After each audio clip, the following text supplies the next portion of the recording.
평수 넓은 집보다 넓은 마음을 가지셨고 잘 올라가는 주식보다 든든한 내면을 가지셔서. 말씀 중에 죄송합니다만 전 주식도 좀 올라가기를 바라요. 상당히 그 세속적인 부분도 저는 절대 놓치지 않아요. 돈이 절대 중요하지 않지 않아요.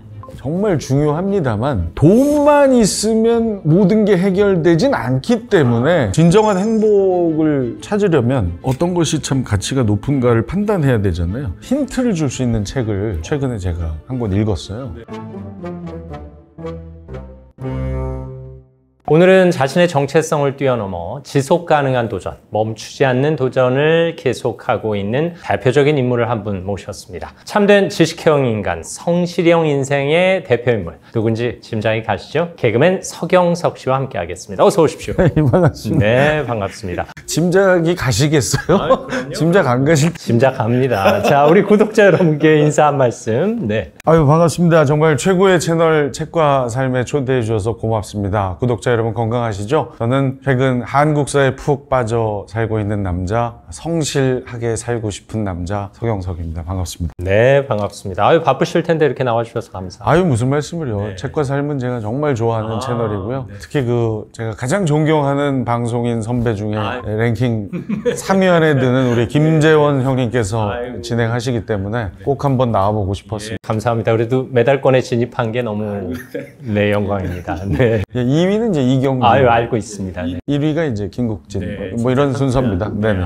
뭐 더할 나위 없는 영광입니다. 사실 서경석 씨의 인생을 엿보다 보면 내가 인생에서 중요한 걸 잘못 알고 있었나 하는 반성이 들 때가 있어요. 열심히 사시잖아요. 본인도 인정하시죠? 치열하게 살긴 하죠. 예. 그냥 멍하니 있진 않죠. 그러면 돈 얘기를 안 할 수가 없어서요. 돈이 인생에서 어느 정도 중요한 걸까요? 많은 분들이 이제 돈이 뭐 이렇게 전부가 아니다 이렇게 얘기들 많이 하시는데 저도 전부는 아닙니다만 저는 돈이 상당히 중요하다고 생각합니다. 돈이 뭐가 중요해라고 얘기하는 사람들 돈이 많으니까 그럴 수 있다고 생각하고요. 돈이 절대 중요하지 않지 않아요. 정말 중요합니다만 돈만 있으면 모든 게 해결되진 않기 때문에 돈만큼이나 혹은 돈보다 더 중요한 가치들을 찾아내는 것이 우리의 삶이 아닌가라고 제가 2달 전에 깨달음을 얻었습니다. 네, 오래 걸리셨군요. 네. 2~3년 걸렸네요. 네. 어쨌든 뭐 제 이야기도 지금 뭐 3위권이다 이러면서 순위 얘기를 하셨으니까 돈이라는 게 그러면 돈이 없을 때는 돈이 우선순위에 있다가 여유가 생기면서 우선순위가 조금 내려오는 걸까요? 아니면 사람의 성향마다 달라서 누군가는 돈이 평생 1위고 누군가는 돈이 없을 때도 돈이 3위권 바뀌다 뭐 이렇다고 생각하세요? 지금 그 후자가 제 생각과 일치하는데요. 사람의 성향에 따라서 돈의 중요도는 천차만별일 것이다. 하지만 기본적인 삶을 유지할 수 있는 수준의 돈은 있어야만 삶이 가능하다고 생각해요. 어른들 흔히 말씀하시는 대로 뭐 밥 굶지 않고 뭐 남에게 빌리지 않을 정도는 돼요. 뭐 이 정도는 확보하신 다음에 그 정도의 돈은 누가 됐든 그들이 꿈꾸는 삶의 질의 만족도에 맞는 그 정도는 일단 기본으로 가지고 있어야 되고요. 다만 그걸 너무 가지려고 욕심을 내서 형제들이 싸우고 이거는 말이 안 되는 거죠. 기본적인 돈은 필요로 하고 그 돈만큼이나 중요한 가치 혹은 그 돈보다 더 중요한 가치를 획득해낼 수 있는 삶, 이 삶이 정말 가장 이상적이다. 서경석 씨 인생에서 가장 중요한 건 뭐예요? 제 삶에서 가장 중요한 건 끊임없는 어떤 목표 설정? 그 목표가 크든 작든 안주하지 않는다. 그러면 목표가 없었던 적은 없다 이렇게 말해도 돼요? 제 생각에는 그런 것 같아요. 어릴 적부터 대통령부터 시작해서 목표를 반드시 이루진 못했지만 항상 이렇게 전환하거나 아니면 조절하거나 하면서 목표들을 변화시켜 나가는 과정이었던 것 같아요. 사실 본인에게는 목표였겠지만 주변에서 보기에는 뜬금없는 도전처럼 느껴지기도 해요. 얼마든지 그럴 수 있죠. 네, 열심히 학교 다니다가 개그맨이 됐다는 것부터 해서 그리고 연예인 활동 열심히 하다가 공인중개사 시험을 보시고 또 갑자기 뜬금없이 한국사, 심지어 한국사 능력 검정 시험까지 도전을 하셔서 만점에 이르더니 한국사 관련 책까지 내셨단 말이에요. 이 여정을 어떻게 해석해야 되는 거예요? 글쎄요, 그 주변에서 보실 때는 뜬금호일 수 있겠지만 저에게는 금입니다. 정말 금 같은 저만의 도전 목표이고요. 제가 다음 단계를 이어나갈 수 있는 원동력이 되는 것들이 그 작든 크든 수많은 목표의식들. 말씀하신 대로 듣기만 하면 왠지 승승장구하신 것 같고 이분은 성공밖에 모른다, 성취밖에 모른다 싶지만 일단 한국사 시험도 79점을 받던 시절이 있었고 자잘한 실패들이 있었단 말이에요. 그 실패에서 다시 일어서게 하는 힘, 원동력 뭐 이런 게 있어요? 저는 실패를 약이라고 바꿔 쓰고 싶어요. 실패라는 단어를 양약. 실패라고 쓰고 양약이라고 읽는다. 좋은 약은 고 쓸고 입에는 쓰나 몸에는 좋고 뭐 좋은 말은 귀에는 뭐 이럴지언정 뭐 하여튼 그런 거 요즘 한국사를 너무 했더니 이게 한자가 약간 약해진 옛날에 이제 그런 거 참 잘 알았었는데 아무튼 실패를 이퀄 양약 이렇게 쓰고 싶습니다. 왜냐하면 좋은 약이 되는 게 실패 인 거죠. 실패라는 건 도전을 해본 사람만이 경험할 수 있는 좋은 약입니다. 그러네요. 네네. 도전조차 시작조차 하지 않으면 약은커녕 세계를 들여다보지조차 못하기 때문에 저는 실패하면 다시 일어설 수 있는 원동력이 무엇이냐? 실패를 예상하진 않지만 설사 실패가 다가온다 하더라도 그것은 약이 될 수 있기 때문에 두렵지 않다라는 마음으로 도전하고 원하는 성과를 얻지 못했을 때에도 다시 일어날 수 있는 힘이 됐던 것 같아요. 그러면 어쨌든 공인중개사 시험도 그렇고 한국사 시험도 그렇고 좋아서 하고 싶어서 하신 거잖아요. 네. 그래도 요즘 주변을 둘러보면 특히 우리 또래들 내가 하고 싶은 게 뭔지를 안다는 것만으로도 대단하다는 생각이 들거든요. 저도 이제 최근에 한 직장을 30년 다니다가 나왔는데 자유의 몸이 됐는데 막상 내가 하고 싶었던 게 뭐지? 하는 생각부터 드는 거예요. 이게 그동안 내가 하고 싶었던 것, 내가 좋아하는 걸 찾아볼 여유조차 없었던 건 아닐까 하는 생각도 들거든요. 저는 김재원 형님의 가장 큰 장점은 이 앞에 있는 사람, 옆에 있는 사람들을 편안하게 그들이 얘기할 수 있도록 이끌어 주시는 거라고 생각하거든요. 보통 아나운서가 그렇게 하기 쉽지 않아요. 네. 감사합니다. 어찌 보면 저희 장르 선배님처럼 느껴질 때도 있어요. 근데 하지만 외모가 워낙 좀 바르셔서 저희 쪽에 그 약간의 그 우스꽝스러운 느낌은 전혀 없지만 계속 이렇게 보다 보면 약간 뭐 또 그렇게 조금, 잘생긴 얼굴은 아니에요. 아니 그러니까 뭔가 코믹한 느낌도 살짝 있어 그걸 좀 살리셔서 보다 더 대중에게 가까이 다가가시면 좋아하시는 일을 하지 않을까. 아유, 고맙습니다. 또 이렇게 극찬을 해주셔서. 정말로. 네. 이 내용이 편집되지 않고 잘 나갈 수 있도록 좀 도와주시면. 이런 거를 체크하는 것까지 우리 쪽 선배 같아요. 보통 아나운서들이 이런 거 짚지 않거든요. 분명히 내보내 주시겠죠, 편집. 이미 결정이 났어. 네. 네. 좋아요. 어쨌든 주변에서 누가 이런 조언을 구했다. 진짜 하고 싶은 걸 어떻게 찾나요? 라고 물어본다. 좋아하는 거 다 알지 않나요? 자기가 좋아하는 거? 다만 여러 이유 때문에 못하고 있거나 더하지 못할 뿐이지 자기가 좋아하는 거 다들 있을 거래요. 곰곰이 생각해보면 좋아하는 걸 알 수 있다. 그러니까 저는 제가 축구 너무 좋아해서 축구 선수가 되고 싶었는데 현실적으로 제 학창 시절에 이렇게 한번 이렇게 좀 잘하는 분들한테 해봤더니 선수 정도는 아니래요. 그래서 제가 멈췄어요. 그러니까 좋아하는 건 제가 누구보다 잘하는데 여러 이유로 계속하거나 더하지 못하는 건 어쩔 수 없죠.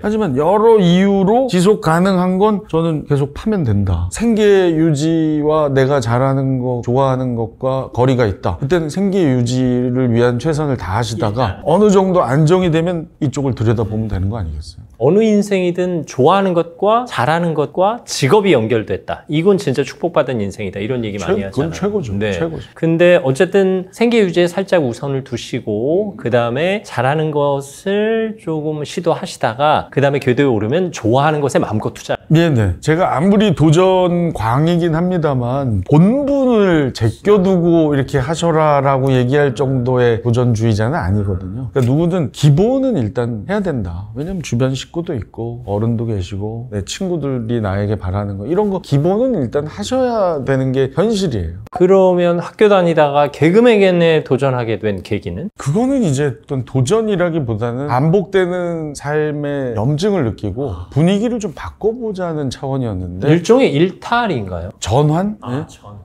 분위기 전환? 장면 전환. 예, 그래서 내가 원래 가고 있던 길을 더 힘차게 갈 수 있는 어떤 충전 정도 내지는 휴식. 이게 참 되게 건방진 얘기인데 분위기를 한번 바꿔보고자 방송사에 구경을 한번 가보자. 이런 아주 작은 마음에서부터 시작을 했는데 일이 커지게 된 거죠. 그래서 분위기 바꾸려다 인생이 바뀌는. 완전히 인생 분위기가 바뀐 거죠. 인생 분위기가. 그냥 분위기 바꿔서 레스토랑 한번 찾아본 것뿐인데 삶의 방향이 바뀌었어요. 그러니까요. 그러니까 진짜 저는 김재원 형님 같은 분들 한번 뵙고 예? 이경규 형님 같은 분들 얼굴 한번 보고 와 저런 분들이 방송에 나오는구나. 그거 그냥 경험하고 다시 돌아와서 아버님이 그렇게 원하셨던 외교관이 되기 위한 시험 공부를 할 거냐 아니면 난 진짜 그렇게 힘든 공부는 싫으니 그래도 내가 선택한 프랑스 문학을 조금 더 파서 불문학자가 될 거냐 뭐 하여튼 그걸 정하려고 그러니까 대학 3학년 때 하고 싶었던 건 많으셨군요. 아니 방금 말씀드렸던 건 하고 싶은 건 아니었어요. 네. 그냥 열린 진로일 뿐. 해야만 하니까 하는 부모님의 기대 그리고 내가 전공을 해서 3년간 잘하든 못하든 책을 들춰봤던 그 학문 아니면 뭐 이런 거에서 다 방황하고 있을 때 요거를 정해줄 수 있는 계기를 마련하자 해서 간 게 바로 방송사 구경 및 시험이었죠. 그냥 구경 갈 수는 없으니까 안 들여보내주잖아요.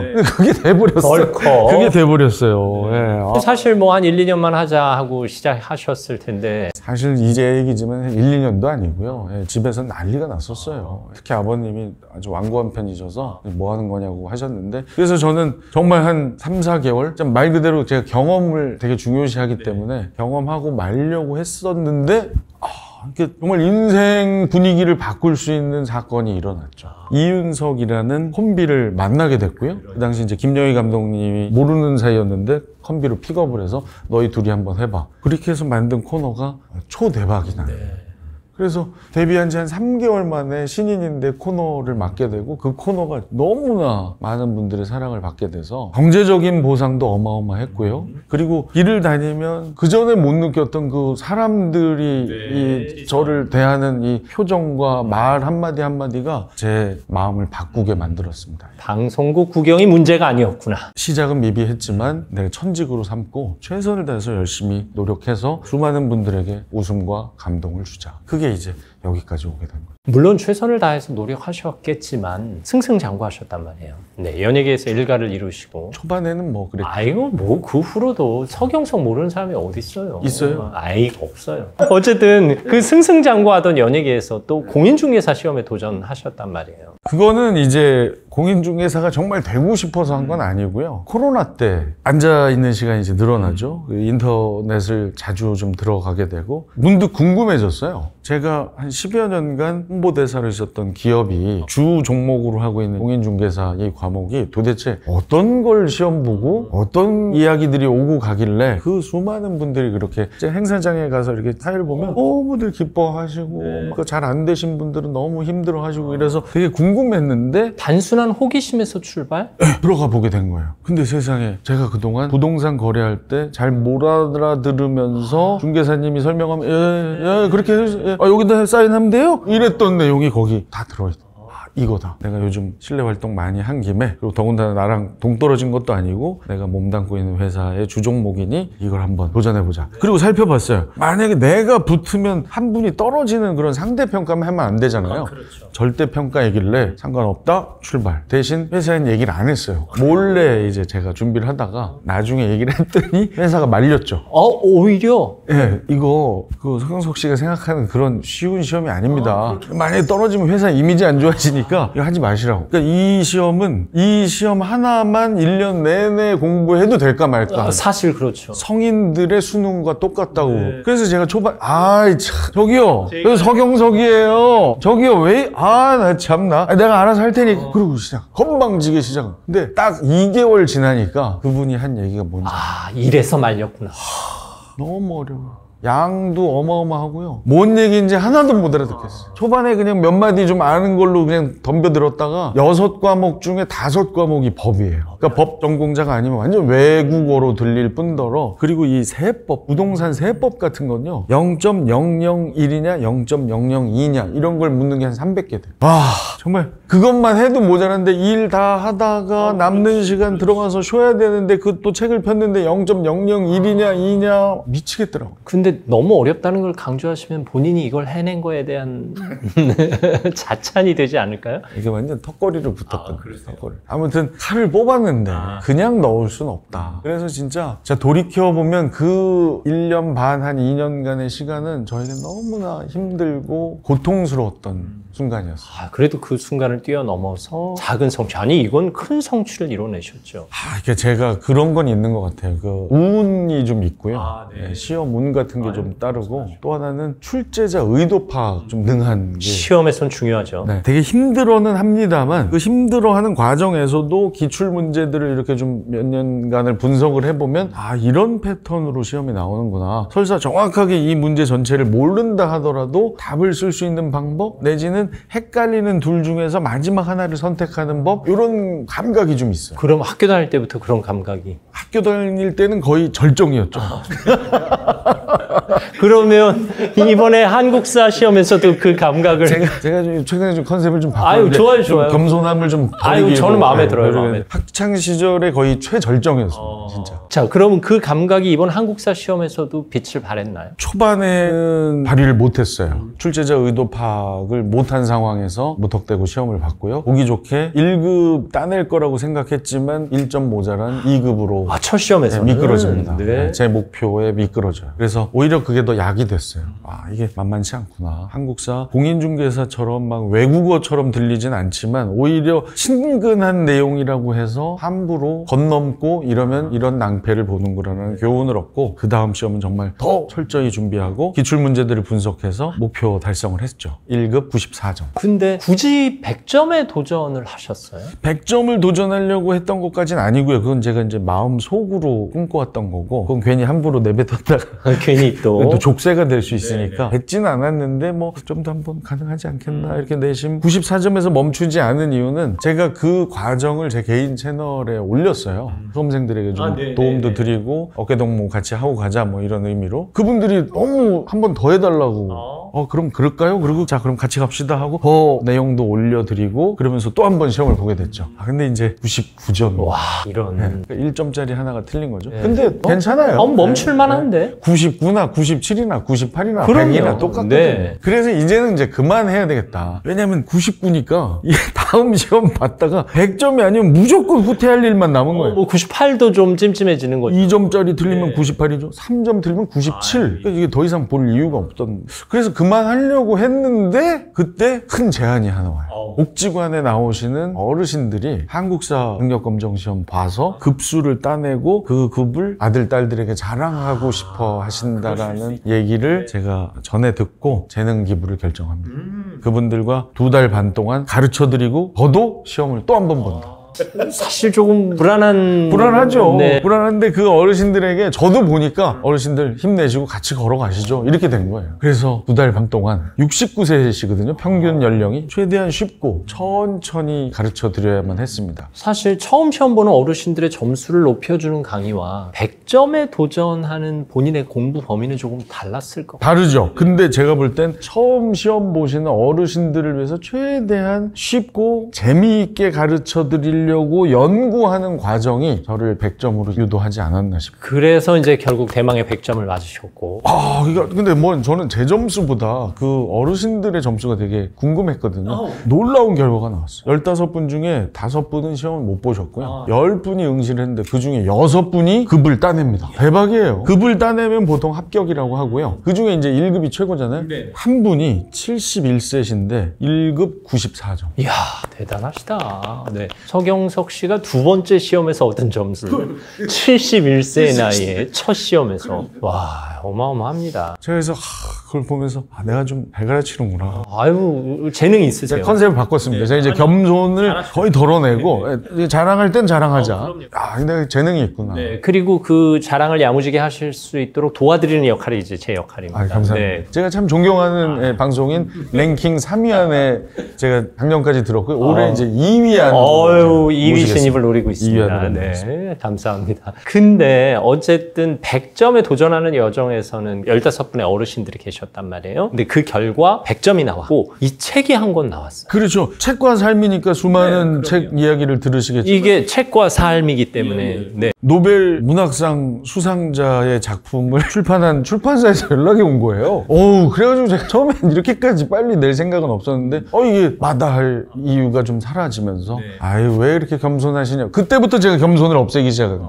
형문하다고 그래서, 아, 그래요? 그래서 이제 편집팀의 도움을 받아서 예쁜 책이 한 권. 저도 들여다봤는데요. 일단 읽어보고 싶게 만들었어요. 한국사 했을 때 느낄 수 있는 얕은 거리감을 서경석이라는 이름으로 좁혀주셨는데 펼치고 나니까 이 정도 잘 읽히면 가만히 있어봐. 내가 이거 한 권 보고도 시험을 봐도 되겠는데? 아, 그거는 무리예요. 생각이 들었어요. 형님, 그건 무리입니다. 안 돼요? 제가 아무리 존경하지만, 예, 그거는 좀 미안합니다. 예. 이 정도 가지고는 점수 따는데 좀 한계가. 시험을 보시기 전에 막막하잖아요. 네. 그리고 시험 보기 전에 전체를 한번 훑고 부분으로 들어가면 얼마나 좋겠어요. 그러니까 숲을 들어가기 전에 숲의 지도를 한번 본다는 느낌. 예. 나무 하나하나를 살피기 전에 숲 전체를 한번 보면, 근데 이 숲 전체 보는 게 쉽지 않거든요. 그러기에 딱 좋은 책. 근데 형님, 이것만 보고 시험 보겠다라는 생각은 버리시는 게 맞습니다. 자, 기본적인 생활을 영위하려면 60이 확보돼야 돼요. 근데 나는 기본적인 생활보다 유복한 100이라는 경제력을 확보했어요. 근데 나에겐 능력이 있어서 150을 만들 수 있는 가능성이 있어요. 근데 이 50을 포기하고 내가 좋아하는 그림을 그리기로 했어요. 그게 제가 꿈꾸는 삶인 겁니다. 그것이야말로 진정한 행복이다. 근데 만약 그 순간에도 나는 그림으로 얻는 행복보다 이미 100을 달성했지만 더 채우고 싶은 그 50의 재산, 그러면 그걸 찾는 게 맞아요. 그 사람에게는. 그래서 사람별로 다를 것이다. 그림으로 얻는 기쁨이냐, 그림을 포기해도 50을 추가함으로써 얻는 행복감이냐 비교하고. 그게 만약 50 추가가 자기에게 더 가치가 있다고 판단된다? 그게 합법적이다? 그러면 그걸 쫓는 게 맞죠. 사실 한국사 시험 공부를 하느라 돈을 벌 수 있는 기회를 놓쳐서 20을 못 벌었어요. 그럴 수 있어요. 충분히. 그럼에도 불구하고 한국사로 얻는 기쁨 혹은 그 어르신들에게 한국사를 가르치면서 얻은 보람, 이게 20만큼 커요. 물론 그랬더니 책이 나와서 20을 메웠더라 이러면 아름다운 결말이지만 설령 그렇지 못하더라도 이 보람과 기쁨이 컸다? 제가 이 한국사 활동을 하면서 만약에 그걸 이제 숫자로 계산해 봤을 때 한 20 정도의 금전적인 혜택을 놓쳤다고 가정을 해요. 대신에 이런 여러 활동들을 통해서 얻은 이 가치는 저는 2,000이라고 생각합니다. 아, 그래요. 차이가 크구나. 책이 나오면 그 금전적인 걸 올려줄 것 같죠? 네, 근데 안 된다는 걸 저도 좀 알아요. 어떻게 아시죠? 출판 경험. 이래서 제가 존경하는 선배입니다. 이게 툭 치면 아시거든요. 제가 막 책으로 엄청 벌려고 이렇게 놓고 이러지 않아요. 이것을 통해서 얻는 다른 가치들이 너무나 크기 때문에. 뭐 저도 책을 내놓고 책 홍보 활동을 해봤습니다만 책 홍보를 하면서 제 주머니에 들어오는 돈은 없고요. 이 책을 만들기 위해서 애써주신 분들에게 좀 조금이라도 보탬을 드리고 싶어서 이 활동을 하는 거죠. 진짜 여기 가려져 있는데 여기 출판사에서 많이들 애써주셨고요. 예, 참 그분들 같이 보람 느껴야 되고 저에게는 소중한 기록이 남는 거잖아요. 그리고 이 기록을 수많은 분들이 공유하는 기쁨이 있는 거예요.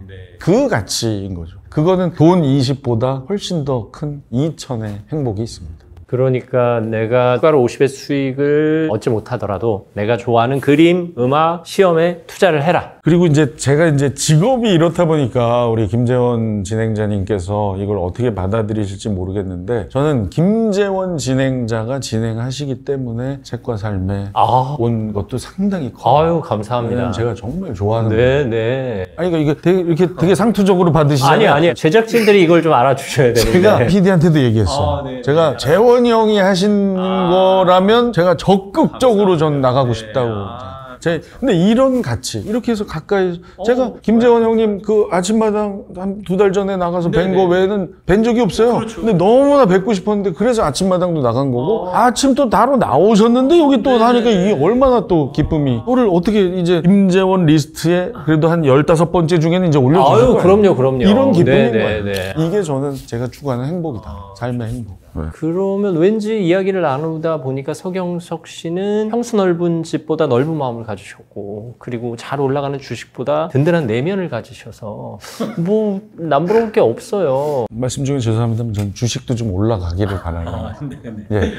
상당히 그 세속적인 부분도 저는 절대 놓치지 않아요. 왜냐하면 그런 걸로 이뤄내서 그걸로 주변을 또 밝힐 수 있지 않습니까? 예. 그러면 내 인생에서 가장 중요한 것은 이거다. 네모 빈칸을 채워주실 단어 하나를 고르실 수 있겠어요? 이미 형님하고 말씀 나누면서 많이 언급이 됐던 것 같은데요. 저는 이제 사람. 근데 그 사람 때문에 좋아지기도 하고요. 사람 때문에 힘들어지기도 해요. 그래서 좋은 사람과 좋은 관계를 길게 유지할 수 있다면 정말 성공한 삶이고요. 나에게 맞지 않는 사람 혹은 사회에 해가 되는 사람을 찾아낼 줄 아는 것도 좋은 삶을 이뤄내는데 필요한 능력 중에 하나다. 오늘 말씀 듣고 보니까 혹자들은 오해를 하실 수도 있을 것 같아요. 서경석 씨가 점수에 집착한다. 합격을 위해 저렇게 열심히 도전하는 거다. 근데 지금 얘기를 듣고 보니까 이 시험을 보는 것도 그리고 그 도전하는 과정도 사람 때문인 경우가 많네요. 그럴 수 있습니다.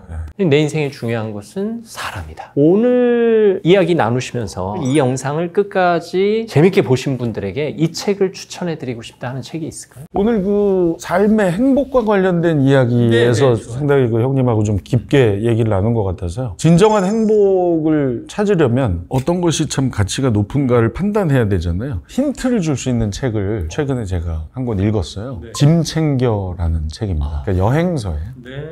짐 챙겨서 바로 여행을 떠난 분의 여행 이야기인데 아주 재미있는 글로 뒤에 되어 있고요. 길지 않아요. 아주 짤막짤막하고 게다가 저자가 직접 그린 그림까지 중간중간 들어있어서 절대 지루하지 않는. 그림과 글을 다 잘하시는 그 저자는 누굴까 궁금해하시는 독자들에게 그분이 이제 놀랍게도 저를 데뷔시켜 주신 김영희 PD입니다. 네, 김영희 PD의 짐 챙겨. 사실 뭐 김영희 PD의 그림 솜씨는 다 익히 알고 계실 거고 또 글 얼마나 잘 쓰시는지는 뭐 20년 전부터 익히 드러나 있는데 최근에 책이 또 나왔군요. 네, 그분의 하여튼 모든 이 능력들이 총망라된 책이 아닌가라는 생각이 듭니다. 여전히 잘 계시나요? 네, 여행 요즘 최근에 다니시고 이것저것 좀 살펴보고 계신 것 같아요. 괜히 그렇게 말씀하시니까 예전에 나왔던 그 무라카미 하루키의 먼 북소리라는 책이 생각나네요. 귀에서 먼 북소리가 들리는 것 같은 그 느낌. 그래서 하루키가 여행기를 통해서 독자들의 마음을 사로잡았던 책인데 왠지 그 김영희 PD 선배께서 평범한 여행을 하시는 분은 아니잖아요. 그럼요. 하루키의 그 여행서는 어느 정도 지역을 여행한 책? 유럽 쪽이죠. 유럽 쪽이죠. 네, 그리스에 또 오래 머무르셨고. 이 짐 챙겨는요 정말 사방팔방 아주 오지를 불사하는 어마어마합니다. 네. 그리고 그 한 곳이 길지 않아요. 그래서 아주 여러 곳을 한 번에 경험하고 싶은 분들, 그리고 여행지마다 이분이 던지는 메시지가 있어요. 그래요? 네, 아주 재밌을 겁니다. 어떻게 이 책을 먼저 읽을까요? 그 책을 먼저 읽을까요? 알아서 하시죠. 알아서. 여러분의 판단에 어떤 것이 더 행복할지를. 때로는 한국사가 더 행복한 분들도 계실 테고 또 여행이 또 행복한 분들도 계실 테니까 여러분의 선택을 존중합니다. 아유, 잠깐 얘기 나누는 것만으로도 이렇게 행복해지네요. 아, 진심입니다. 네. 오늘 오히려 제가 뭔가 충전되는 듯한 그런 느낌을 받아가지고 제가 사실 이제 한 직장 그만두고 좀 약간 헛헛한 시기인데 근데 안색이 밝아지셨어요. 네네. 네? 이거 뭐 헛헛하신다고 말은 헛헛하신데 왜 이렇게 표정은 밝으신지. 뭐 많은 분들이 그렇게 말씀하십니다. 축하드려요. 네, 감사합니다. 제 생각엔 잘하셨습니다. 네네. 오늘 어쨌든 저를 보고라도 이 책과 삶, 책과 사람에 나와주셔서 진심으로 감사하고요. 이 서경석의 한국사 한 권을 통해서 또 한국사가 대중화되는데 큰 기여가 일어났으면 좋겠습니다. 함께해 주셔서 감사합니다. 고맙습니다. 오늘 어떠셨습니까? 서경석 씨와 함께 이야기 나누면서 어쩌면 보이는 것보다 느끼는 게 중요하고 얻는 것보다 지키는 것이 더 중요하지 않나 하는 생각 해봤습니다. 그렇죠. 지평수보다 넓은 마음, 그리고 주식보다 더 든든한 내면, 여러분이 책과 삶, 책과 사람을 통해서 만드실 수 있습니다. 오늘도 함께 해주셔서 감사합니다. 뭔가 많이 갖추고 많이 이루었는데 주변에서 인정을 못 받는 분들이 계세요. 그런 사람들은 왜 그런 걸까요? 객관적으로 이 수치나 이런 것들은 이루었는데 주변에 사람이 아무도 없어. 그 건방진 사람, 예의 없는 사람, 함부로 사람을 대하는 사람. 성공한 사람들의 공통점 중에 겉으로 보여지는 모습이 되게 이렇게 막 껄렁껄렁하고 막 시간도 잘 안 지키는 것 같고 막 하대하고 사람들 이러는 것 같잖아요. 근데 그런 사람 치고 제대로 성공한 사람 없고요. 그래 보이지만 성공한 사람들을 자세히 이렇게 깊게 들여다보고 대화를 조금만 나눠보면 100% 성실. 그 성실이 어떤 것으로 표현돼요? 안녕하십니까. 책과 삶, 책과 사람의 김재원입니다. 오늘은 자신의 정체성을 뛰어넘어 다채로운 도전을 통해 풍요로운 인생을 살아가는 분을 한 분 모셨습니다. 여러분 잘 아시는 개그맨 서경석 씨와 함께 하겠습니다. 어서 오십시오. 안녕하세요. 반갑습니다. 우리 구독자 여러분께 자기소개 부탁드립니다. 책과 삶 구독자 여러분 이렇게 뵙게 돼서 영광입니다. 풍요롭진 않습니다만 네, 풍요로운 삶을 살기 위해서 노력하고 있고요. 주변도 좀 풍요롭게 하고자 하는 목표가 있는 서경석입니다. 반갑습니다. 감사합니다. 다채로운 도전, 풍요로운 삶, 공식이 성립될까요? 다채로운 도전을 하다 보면 풍요롭지 않을 경우가 오히려 더 많죠. 아, 그래요? 왜냐하면 네. 그만큼 다양한 도전을 시도하는 삶이니까요. 안주하거나 이미 이루어 놓은 것을 불리려고 하지 않고 다양하게 끊임없이 시도하는 삶이니까요. 사실 다양하게 시도하는 삶은 주변 사람들이 좀 힘들 수도 있지 않을까요? 그런 얘기들 많이 해요. 뭐 이를테면 식구들 같은 경우. 예. 그 어르신들이 너 그러다 쪽박 찬다. 그게 바로 다양한 도전하는 사람들 가정에서 자주 일어나는 얘기였었죠. 조금 전에 말씀하시기를 나만의 풍요로운 삶도 추구하지만 아울러 주변 사람들이 풍요로웠으면 좋겠다. 이런 바람도 말씀하셨잖아요. 그만큼 인생에서 사람이 중요하다. 이런 얘기로 들리는데요. 그러니까 주변 사람이 풍요로웠으면 좋겠다라는 얘기가 이제 주변도 보면서 가겠다라는 거죠. 물론 그 전에 아예 뭐 주변을 신경 쓰지 않고 나만의 목표를 위해서 돌진하진 않았습니다만 항상 그 20대, 30대, 심지어 40대까지도 아유 이게 뭐 내 앞가림도 잘 못하면서 뭘 뭔가 이루어 놓은 다음에 해야지라고 항상 이렇게 미루었던 게 있었던 것 같아요. 그런데 그 희한한 게요. 50이 되고 나니까 50을 우리가 이제 지천명이다 이렇게 얘기를 하는데 과연 그 천명, 하늘의 명이 무엇인지를 한번 이렇게 생각을 해봐요. 하늘은 나에게 어떤 명령을 내리고 내가 어떻게 살기를 바랄까? 그게 바로 주변과 더불어 사는 것이 아닐까라는 생각들을 최근에 많이 하게 돼요. 그 깨달음을 일찍 얻으셨네요. 저는 59이 돼서야 이제 그 소리가 들리던데 저는 선한 영향력이라는 표현을 쓰고 싶어졌어요. 그게 이제 같은 맥락이잖아요. 그래서 제가 어느 순간부터 찔끔찔끔 해왔던 것을 이제 그냥 같이 하자. 웬만하면. 내가 이거 다 이루려면 100세 넘어도 못 이룰 것 같으니까 그렇게 되면 못한다. 지금 잘 못 이루었지만 나도 이루어가면서 주변도 밝히면서 선한 바이러스를 많이 전파해보자라는 생각을 하고 요즘 들어서 이제 예전에는 이렇게 막 고사했던 국민권익위원회 홍보대사, 자립준비 청년을 위한 멘토 이런 것들 제가 적극적으로 하고 있습니다. 자립준비 청년들은 진짜 많이 도와주셔야 돼요. 정말 훌륭한 청년들이죠. 제가 뭐 아주 큰 힘은 안 되겠지만 요만큼이라도 계속 이렇게 해보려고. 무슨 말씀을 어마어마한 힘이 되죠. 저도 한 두세 명 방송에서 알게 된 자립준비 청년들 만나는 친구들이 있는데요. 그냥 제가 해주는 거 없어요. 서너 달에 한 번씩 밥 먹는 정도인데 그것만 가지고도 그들에게는 아주 큰 힘이 된다는 얘기를 하더라고요. 아니 근데 이게 5년, 10년 지속 가능하긴 힘들더라고요. 그래서 제가 그 얘기를 했어요. 이렇게 평생 못 만날 바에는 안 만나주는 게 낫지 않을까라는 이야기를 했더니 그중에 어떤 한 친구가 이런 얘기를 해요. 무슨 말씀이세요? 서로에게 필요한 시기가 있는 거예요. 그냥 그 2, 3년만 만나줘도 그 2, 3년 가운데 미치는 영향이 그의 인생을 바꿔놓을 수 있는 거예요. 평생 못 만난다고 해서 아예 포기하는 일은 없었으면 좋겠다고 얘기를 하더라고요. 그래서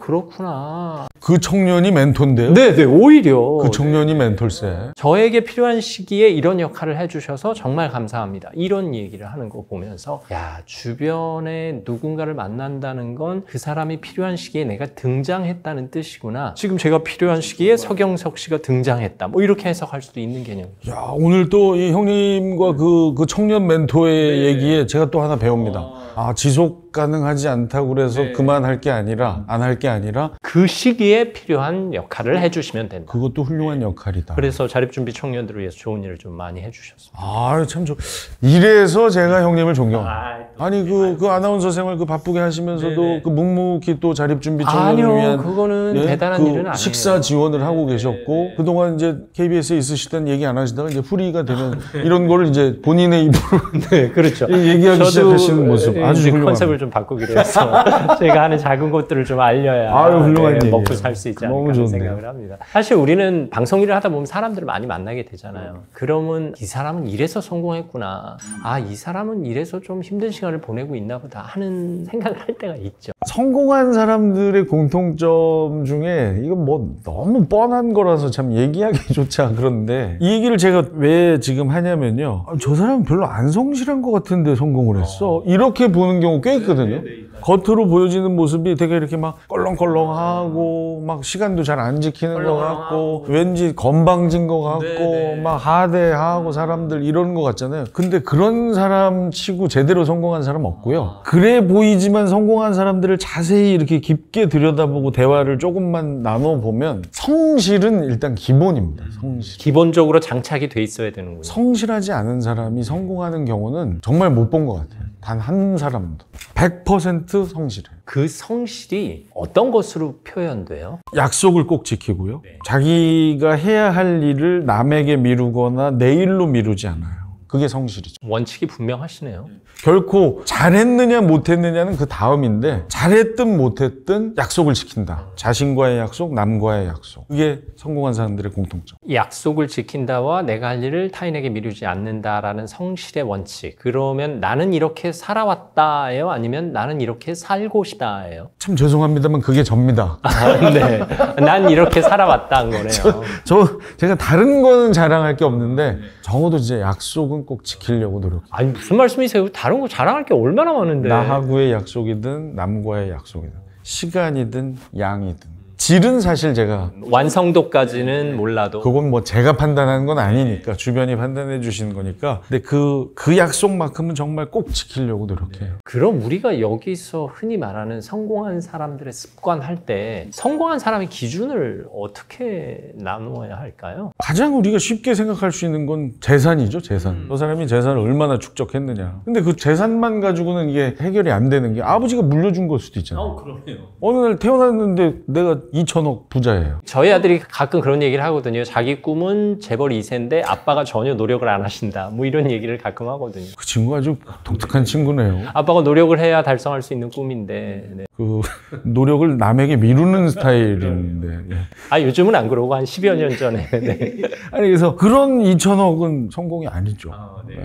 근데 만약 2천억을 받았어요. 아버지한테 본인의 노력과 성실로 4천억으로 불렸어. 그건 성공이죠. 무조건 아버지한테 물려받았다고 해서 비난할 게 아닙니다. 저는 그렇게 생각해요. 물론 2천억을 4천억으로 만드는 것이 자수성가해서 200억을 만드는 것보다 쉬울 수도 있지만 저는 그렇게 생각하지 않아요. 아, 그래요. 네. 제가 조심스럽게 저는 똑같이 어렵다고 생각합니다. 돈 놓고 돈 먹기라는 아주 그 속된 용어가 있잖아요. 그거는 원칙이 아니에요. 아무리 돈을 놓으면 그게 뭐 뻥 하고 이게 되는 게 빵 하고 반으로 줄어드는 것도 훨씬 쉬워요. 그 가능성이 훨씬 높아요. 네, 그래서 절대 저는 그 용어 잘못됐다. 돈이 돈을 낳는다? 그럴 수 있죠. 하지만 돈이 반을 낳는 것도 쉬워요. 좋아요. 자, 그럼 우리는 지금 성공한 사람들의 특징을 얘기하고 있어요. 기준. 일단 돈이 많은 사람이지만 물려받은 돈보다는 내가 노력한 사람에게 성공이라는 포인트를 주고 싶다. 네, 시드 머니를 가지고 얼마나 불렸느냐. 자신의 노력으로. 그리고 그가 종사하는 분야에서 전국 순위 10위권 안에 들면 정말 대단한 성공이죠.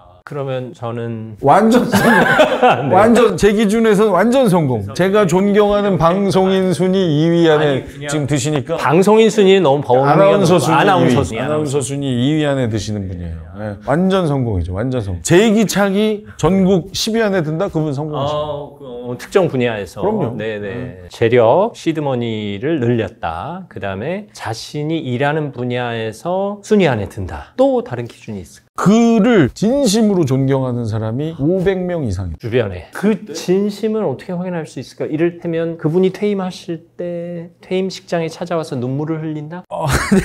아니요. 그러니까 이거는 이제 확인은 사실 쉽지 않죠. 확인은 쉽지 않은데 그런 사람들이 500명 정도 주변에 있을 정도의 사람이라면 성공한 사람이다.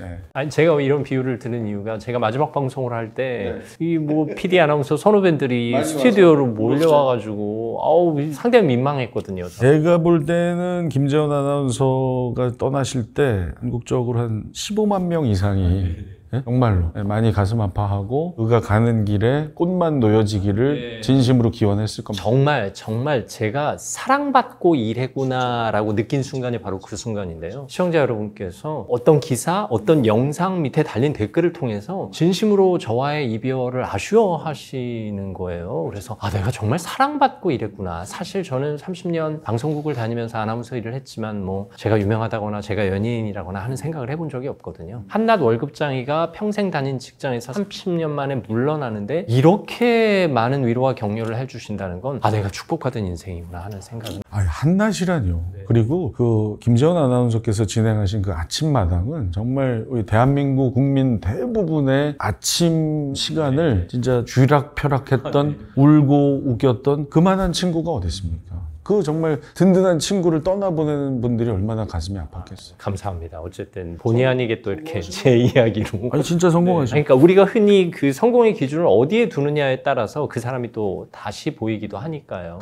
우리 김재원 아나운서 책과 삶은 안 하셔도 충분히 이미 성공을 하신 분이에요. 그런데 안주하지 않는 이 모습에서 진짜 성공인의 모습을 저는 엿볼 수 있다. 저는 책과 삶은 저의 기쁨입니다. 제가 하나를 더 얘기하자면 성공한 사람들의 특징, 한 분야에서의 성공에 만족하지 않고 다음 성공을 도모하더라. 네, 훌륭하네요. 근데 이게 이제 한 분야가 좀 잘못된 표현 같은데요. 한 성공에서 멈추지 않고 그 성공을 키우거나 아니면 옆 분야에서의 성공까지 도모하더라. 이 명제는 가장 쉬운 예화가 있죠. 공인중개사 시험 합격에 만족하지 않고 한국사 능력 검정 시험에 도전하더라. 이만큼 명확한 예화가 어디 있겠어요? 바로 접니다.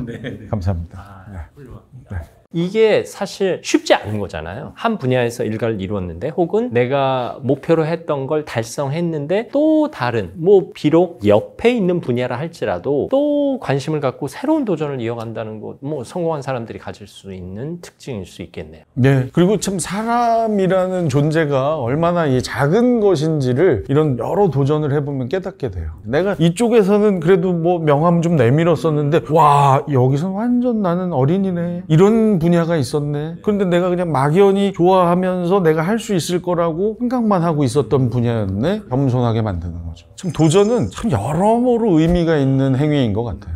사람을 겸손하게 만들고 일어나게 만드는 것. 바로 도전입니다. 성공한 사람들의 기준을 좀 알아봤는데요. 사실 우리가 방송에서 만나는 성공한 사람들의 이야기를 들을 땐 그들의 언어 표현을 통해서 듣게 되잖아요. 그분들의 말투에서 어떤 특징을 찾아내신 게 있을까요? 진정성이 있어요. 똑같은 말을 하더라고요. 말투와는 상관없이 말을 이렇게 그분들의 말을 듣고 있으면 저 사람 정말 허투루 이야기하지 않구나. 진짜 이야기만을 하는구나. 그리고 또 하나 자신감이 있어요. 말이 길고 짧은 거는 상관이 없어요. 제 생각엔 성공한 분들 중에는 아주 말이 명료합니다. 이렇게 얘기를 하고 싶지만 그렇게 정리를 하기에는 말이 긴 사람들도 꽤 있거든요. 성공한 분들 중에 박찬호.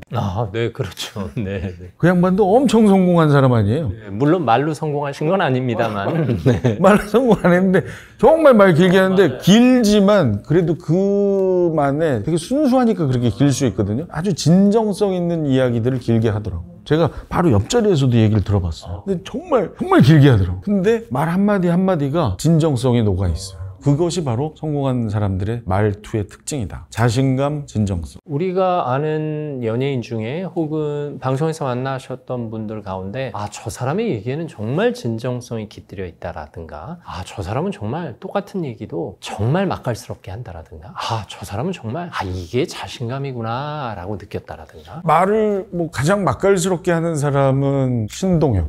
그렇죠. 네, 신동엽 방송에서뿐만이 아니라 사석에서도 똑같이 똑같이 이렇게 말을 재미있게 하려고 노력하는 걸 보면서 저희는 사실 사석에서는 그렇게까지 노력하고 싶지 않아 하는 게 있거든요. 근데 역시 신동엽이라는 선배는 저런 부분이 있으니까 저렇게 긴 시간 왕좌에서 내려오지 않는구나. 그분은 또 이제 사석을 방송화 시켜서 이제 개인 방송 채널에서 또 그렇게 승승장구를 하시니 그 사석과 방송이 일치되는 그 접점에서 또 많은 구독자들이 열광하시는 게 아닌가 싶기도 해요. 네.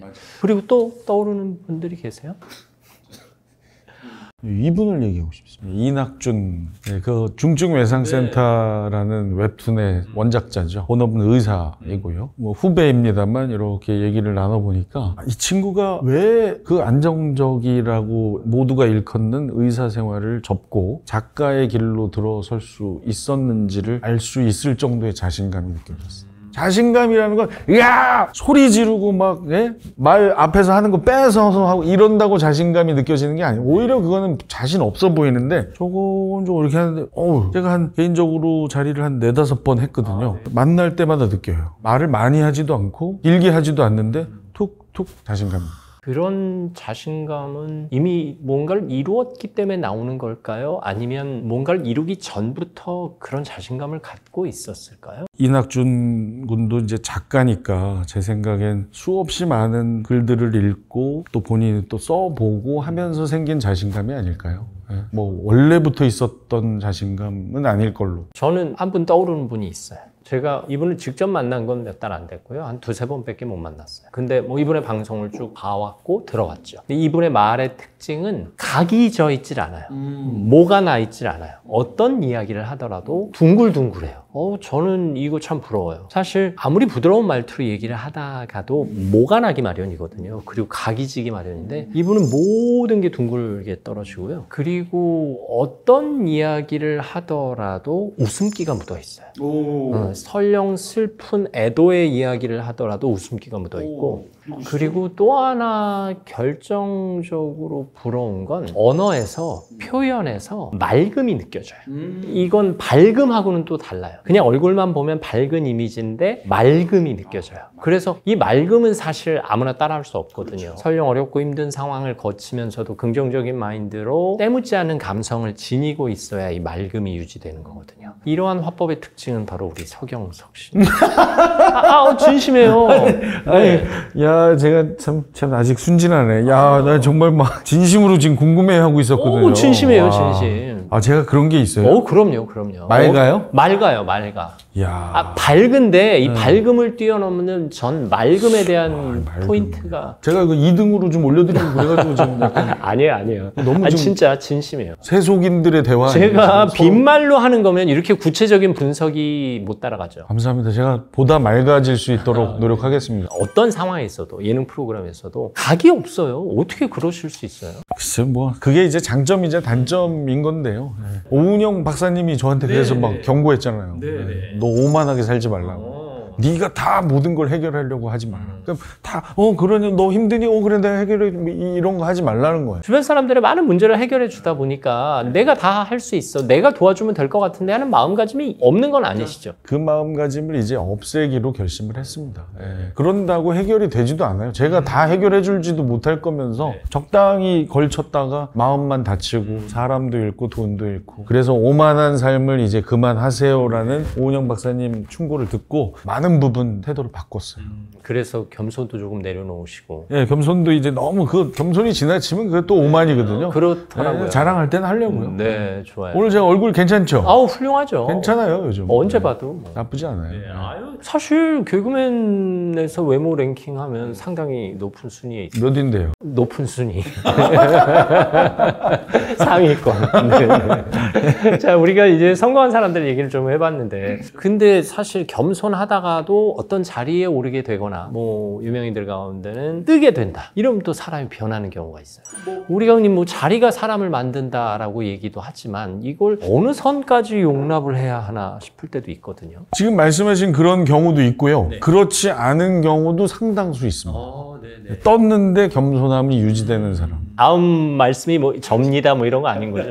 아니 심지어 뜨기 전에도 안 겸손했는데 뜨니까 완전 아나무인이 된 경우도 꽤 있고요. 아니, 이건 있는 것 같아요. 사람이 이게 항상 이게 똑같이 이렇게 유지되는 건 아닌 것 같아요. 뭐 저도 사람인지라 가끔 뭐 이렇게 됐을 때 있었겠죠. 뭐 잘 될 때 저도 모르게 막 귀찮아 왜 이래 뭐 이런 거 있었을 거예요. 나도 모르는 사이에. 네, 저도 모르게 뭐 어디 뭐 막 먼 데서 행사하라고 그러면 야씨 내가 거기까지 언니 가 뭐 이랬던 때가 있었던 것 같아요. 근데 그러다가 진짜 사나이라 그런 말 하잖아요. 오, 싹 다 사나이. 너무 고마운 거예요.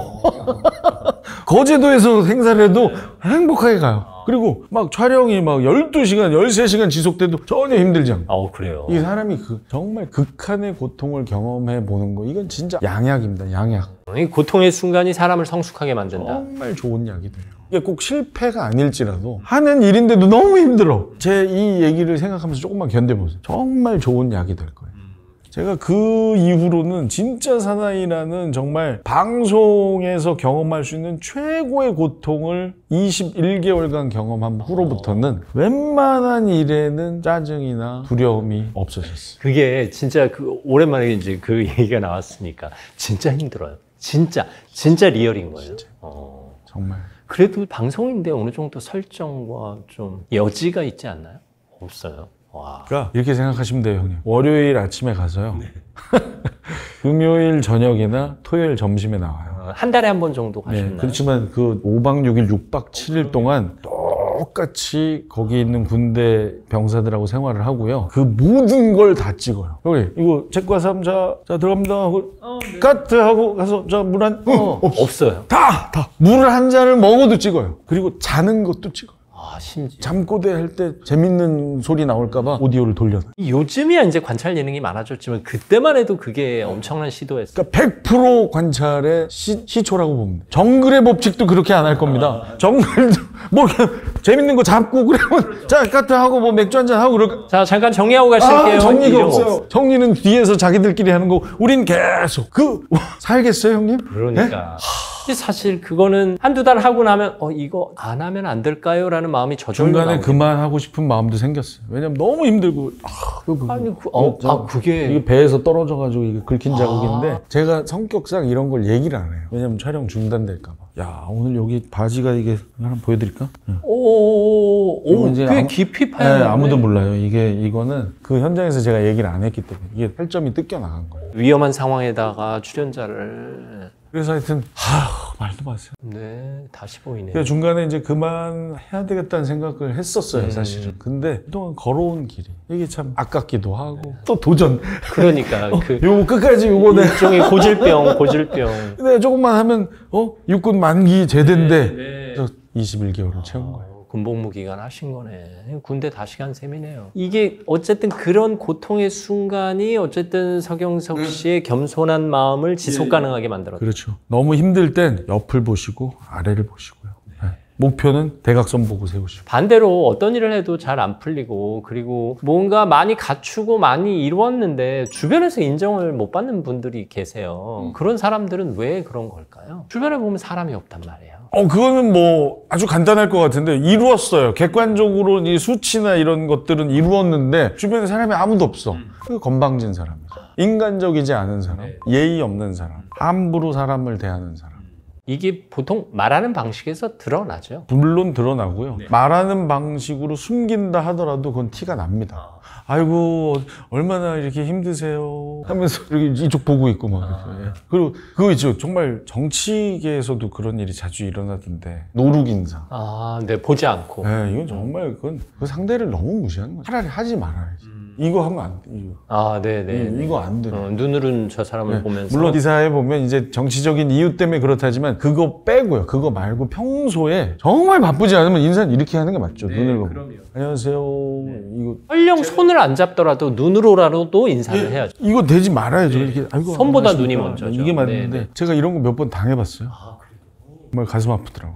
그래서 그날 이후로 저도 절대 그런 거 안 하려고 어떤 정치인 한 분이 저한테 그분은 왜 그러셨을까요? 모르겠어요. 더군다나 제가 사회 보러 갔는데. 그럼 상대가 누군지도 알았는데. 그러니까 비정치적인 행사라고 해서 제가 가서 진행을 보러 아주 멀리 갔습니다. 지방 힘들게. 그러면 이제 진행자잖아요. 형님도 진행을 많이 하셔서 아시겠지만 진행자가 아주 소심한 복수를 하자면 소개를 아주 가볍게 하고 기본적인 이 뭐 저 수식어 이런 거 다 빼고 그리고 그분이 얘기하면 안 받아주고 다음 거 진행하고 막 열심히 얘기하면 자 다음 질문은요 이렇게 건조하게 받으면 돼요. 근데 그걸 또 못했어요. 제가 이렇게 마음이 여려요. 소심한 복수조차 못했죠. 엄청 잘해드렸어요. 왜냐하면 제 앞엔 제 팬들도 계시니까. 그러니까요.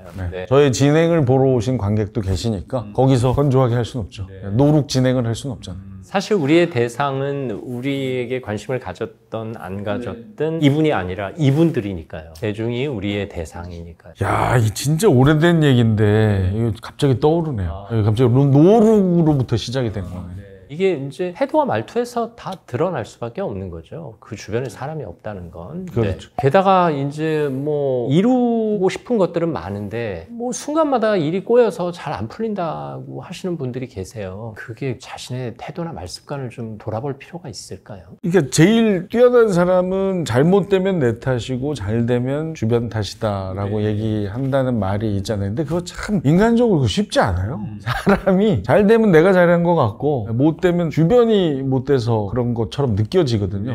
하지만 정말 상투적인 이 진리라고 얘기하지만 앞서서 얘기했던 걸 자꾸 떠올리는 게 맞다고 생각합니다. 내 탓이라고 생각해야 덜 슬퍼요.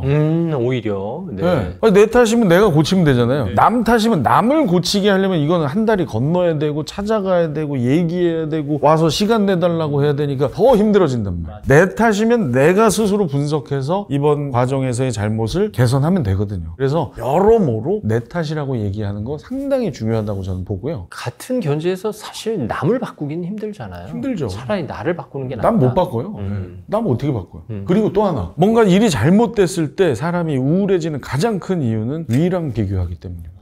타인과의 비교 중에서 잘된 사람, 잘된 프로젝트, 나랑 비슷한 사람이나 우리 프로젝트랑 거의 비슷하게 망한 프로젝트 혹은 이건 결정타인데 더 안 되네, 더 안 된 사람, 더 잘못된 프로젝트하고 비교를 해야 돼. 그래야 일어설 수 있습니다. 안 그러면 자꾸 위하고 비교 계속 이제 그거에 몰입이 돼가지고 나는 왜 이럴까, 우리 팀은 이 모양이고 누가 우리 팀 중에 누가 잘못했지 이러면 이제 그게 우울로 발전해서 결국엔 극단적인 선택까지.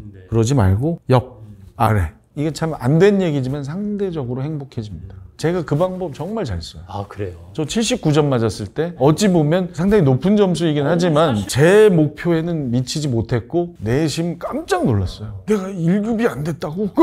이거 창피해서 어떡하지? 이게 내 채널에 다 올라가고 이러면 이거 못 견뎌요. 30점, 40점 맞고도 행복해 하시는 분들의 댓글. 제가 이번 첫 시험인데 30점 맞았는데요. 20점 아닌 게 어디예요? 저는 2달간 열심히 해서 반드시 70을 넘을 생각. 이런 그 희망의 글들을 보면서 야, 나 이 정도로 지금 이러고 이거 어디 가서 실패했어요라고 얘기하는 것도 이건 잘못된 거야. 이렇게 마음이 바뀌는 거예요. 그렇습니다. 한국사 능력 시험 얘기인데 그러면 다른 문제집 못 풀어보고 이 책 한 권만 보고 시험을 봤다. 몇 점 정도 받을까요? 이 책 한 권만 다 정독을 하시고 시험을 보시면 제 생각에는 한 50점은 나오실 것 그래요. 같아요. 50점. 이것만 깊이 이해하고 봐도 50점. 훌륭하네요. 아니, 그러니까 이게 막 겉핥기까지는 아니니까요. 보다 정확한 얘기를 한번 해드릴까요? 네. 이 책을 한번 보시고 제 개인 채널에 올라가 있는 강의가 있어요. 1강부터 21강까지. 그걸 아주 정확히 한 번만 보죠. 그럼 80점 제가 잘 그래요? 꼼꼼하게 챙기면서 보면. 그러면 한 30시간만 투자하면. 그렇죠. 네. 영상 보고 좀 꼼꼼히 챙겨서 대신 한번 아주 보고. 집중한 30시간. 네네. 하나 더 제안을 해드릴까요? 네네. 90점 맞고 싶지 않으세요? 좋아요. 자, 요거를 한번 읽고 제 강의 1강부터 21강 다 합하면 한 25시간 됩니다. 그걸 아주 집중한 상태에서 강의를 듣고 직전 기출문제. 직전 시험 기출. 직전 기출문제 5회만. 한 회가 50문제거든요. 그러니까 5, 25. 250문제를 풀어보시면 90점 확실합니다. 자, 이렇게 시험에서 성공을 거두려면 나 혼자 잘하면 되는데 사실 우리가 하는 일은 대부분의 일, 직업, 직장은 혼자 하는 일이 아니잖아요. 누군가 같이 한단 말이에요. 심지어 같이 일하는 팀에는 상사도 있고 부하 직원도 있고 동료도 있기 마련인데 얘기인데 뭐 젊은 사람들 멍보다 똑보다 해서 뭐 멍청한 부장, 똑똑한 부장 얘기도 합니다만 사실 우리도 방송국에서 일하다 보면 일은 잘하는데 말은 짝수 없이 하는 PD가 있고 말은 잘하고 참 착한데 일을 못하는 PD가 있단 말이에요. 어느 쪽을 선호하시는지요? 정말 어려운 질문이네요. 저는 일은 잘하고 못된 PD랑 하고 싶고요. 평소 소주 한 잔 기울이는 건 일은 잘 못해도 사람 좋은 PD랑 하고 싶습니다. 그러면 사실 대부분의 선택 비중이 이렇게 높은데 일단 일을 잘해야 된다는 얘기네요. 저는 착하고 여리다는 이유로 무능력함이 용서되진 않는다고 생각하는 사람입니다. 이 부분은 어느 정도 냉정하다고 좀 놀라실 수도 있는데 저는 일은 자기에게 주어진 일은 잘해야 된다고 생각해요. 그러면 유능하다는 이유로 못된 성격은 용서되는 거예요? 그건 또 용서는 안 되는데요. 그러니까 둘 중에 하나 선택하라면서요. 그래서 했죠. 그러니까 저 사람은 착하니까 그냥 저기 놔둬, 이건 안 된다고 생각해요. 그가 바뀌든지 아니면 그가 내려오든지 아니면 외부의 힘에 의해서 바뀌든지 바뀌는 게 맞아요. 왜냐면 그 조직이 그리고 그 일 때문에 연결돼 있는 사람들이 행복하려면. 사실 착하고 일 못하는 PD들의 공통점을 보면 말을 잘 못해요. 특히 꼭 해야 할 얘기도 선배님 사실은 뭐 이러면서 이제 쭈삣쭈삣하다거나 뭐 꼭 해야 할 말 못 짚고 넘어간다거나 아니면 그 팀 안에서 뭐 작가와의 관계에서 또 진행자와의 관계에서 뭔가 표현을 좀 똑부러지게 못하는 경우가 있고 사실 일 잘하는데 못된 PD 같은 경우는 말을 함부로 하는 경우가 많아요. 포장 안 하고 직설적으로 얘기를 한다거나 아니면 안 해도 될 말을 한다거나 이게 그런 면에서 보면 언어 습관이 참 중요한 거죠. 중요하죠. 근데 이제 세상이 변하고 있습니다. 그 형님이 얘기하신 일은 잘하는데 말을 너무 함부로 하는 PD들은 현장에 남아있을 수 없게 되는 상황이 됐어요. 사실 막 20년 전, 30년 전에는 그분들이 막 승진도 빨리 하고 막 득세하던 시절이 있었어요. 감독 그러면 막 벌벌 떨고 막 그건 정말 옛날 이야기가 되고 요즘 그런 사람이 적당하면 뭐 그냥 뭐 귀엽다고 봐주겠지만 도가 지나치면 다 일어서요. 그리고 얼마든지 이 신고 시스템이 다 돼 있고요. 그래서 그들은 이제 살아남을 수가 없어요. 그래서 다만 저는 아까 그 착한데 이 일을 잘 못하는 PD들이 저는 너무 마음이 쓰여요. 네. 근데 그분들도 기회가 올 거다. 제가 항상 강조하는 거 도전을 좀 하기를 바랍니다. 사실 그분들은 어떤 노력을 해야 할까요? 그동안 시도하지 않았던 편집, 그동안 시도하지 않았던 촬영 이런 것들을 시도해야죠. 그동안 내가 했던 방식들이 반응이 별로 좋지 않다면 옆도 보고요. 위도 좀 보고. 목표를 세울 땐 위를 봐야 돼요. 결과가 나오면 아래를 봐야 되지만 목표를 세울 땐 위와 대각선을 봐야 됩니다. 진행자도 만나서 좀 진솔한 얘기도 하고. 그럼요. 숫기가 없으면 술의 힘을 빌려서라도 누군가와 자꾸 만나서 선배 감독님은 어떻게 뭐 하시길래 이렇게 심지어 술도 못 마시면 어떻게 해야 되나요? 와우. 술을 못 마시면 밥을 먹어야죠. 밥이라도 먹어야죠. 밥을 먹어야죠. 결국 이 사회는 겸손한 능력자를 원하는 게 아닌가 싶어서. 그건 뭐 금상첨화죠. 겸손한 능력자가 최고죠. 이제 연차가 올라간다. 내가 스스로 성공의 기운을 느낀다. 그러면 그럴 때일수록 나를 더 들여다봐야 된다고 생각하거든요. 사실 이게 이 영상을 보시는 젊은 분들도 2년차, 3년차를 할지라도 내가 1년차를 벗어나서 이제 익숙해졌다. 내가 곧 대리가 될 것 같다. 주임이 될 것 같다. 이런 기운을 느끼실 거란 말이에요. 내가 성장하고 있구나. 성숙하고 있구나. 성공에 다가가고 있구나 할 때 주의해야 할 점이 뭐가 있을까요? 성공에 다가가고 있을 때 가장 많이 신경 쓰는 관계가 무엇일까요? 오히려 반문을 하고 싶은데 대부분 아마 내가 부장 승진을 앞두고 있으면 이사님 신경을 쓰겠죠. 전 부장 신경 쓰실 거고요. 그럴 때일수록 과장, 대리 챙겨라 라는 얘기를 하고 싶습니다. 이 방송계도 마찬가지인 것 같아요. 저도 한때는 이 방송이라는 게 수많은 이 채널들이 있고 수많은 제작사들이 있고 수많은 방송사가 있다 보니까 이렇게 나름 순위를 매기게 되는 게 있어요. 뭐 꼭 적지 않아도 이렇게 인식이 돼 있잖아요. 그래서 좀 높은 단계에 있는 관계자들을 만나면 와 막 이러고 좀 뭐 중하위다 이러면 뭐 이러는 게 알게 모르게 있을 수 있단 말이에요. 이거 금물이죠. 오히려 내가 잘 될수록 그들과 일을 할 거면 최선을 다해서 인사하고 노룩하지 말고 어서 오세요. 뭐 이러고 이런 거. 제가 오늘 책과 삶을 오면서도 아까 보셨어요? 우리 두 분의 PD에게 정확하게 제가 이런 걸 잊지 말아야 된다. 자, 우리는 이런 엄청난 조언을 잘된 사람에게 들었습니다. 그렇기 때문에 우리는 우리 삶에 바로 적용해야 합니다. 오히려 지금 책과 삶은 이게 비교가 안 되네. 왜냐하면 이 책과 삶을 제작하는 이 제작사는 유튜브에선 거의 최고봉에 해당되는 팀들이어서 혹시 책과 삶보다 못한 제작사를 만난다 하더라도 책과 여가 팀을 만나요. 그래도 항상 인사하고 이 자세를 올라갈 것 같은 사람이 있지 말아요. 근데 사실 이거는요, 전략으로 해결되는 건 아니에요. 마음이 그래야만 가능합니다. 사실 나의 말 습관도 그렇고 나의 태도도 그렇고 나의 모든 행동이 나의 마음에서 나오는 거라 나의 마음을 다스리는 삶의 지혜가 필요하지 않을까 싶습니다. 성공할수록 승진할수록 혹자는 말을 줄여야 한다라고 얘기를 하기도 하거든요. 어떻게 생각하세요? 이런 건 있더라고요. 웬만한 요즘 프로그램을 하게 되면 제가 최고령이에요. 아, 그렇죠. 네, 제작진, 출연자 통틀어서. 그럼 제가 반드시 회식 자리를 마련합니다. 뭐 끝에 하든 처음에 하든 아니면 분위기 좋은 팀은 한 2달에 한 번을 하든 그럴 때 제가 끝까지는 안 있으려고 노력을 해요.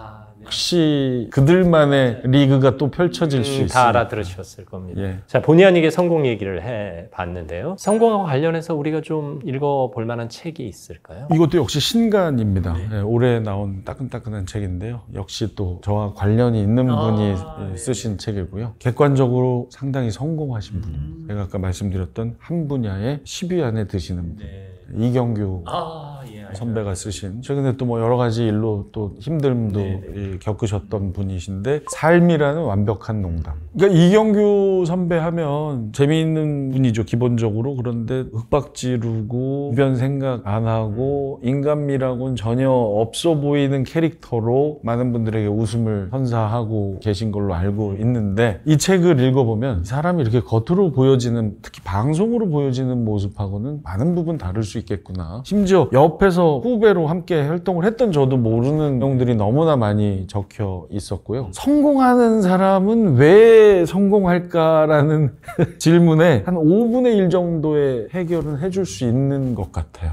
저 35분 만에 읽었거든요, 그 책을. 물론 뭐 저희 쪽 이야기여서 그럴 수도 있겠지만, 그래서 많은 분들이 성공과 관련해서 좀 궁금증이 있으실 때 약간의 길잡이가 돼줄 수 있는 책이 아닐까 싶습니다. 저도 봤는데요. 누군가 한 분야에서 일가를 이루신 분의 삶의 태도와 진정성을 느낄 수 있는 그런 책이었어요. 사실 저 책은 저에게 좀 아픔이 있거든요. 연초에 엄마의 얼굴이라는 책을 냈는데 순위권에 진입을 했다가 저 책이 나오면서 이제 촥 순위권이 밀리기 시작하는. 어머, 아유, 죄송합니다. 아닙니다.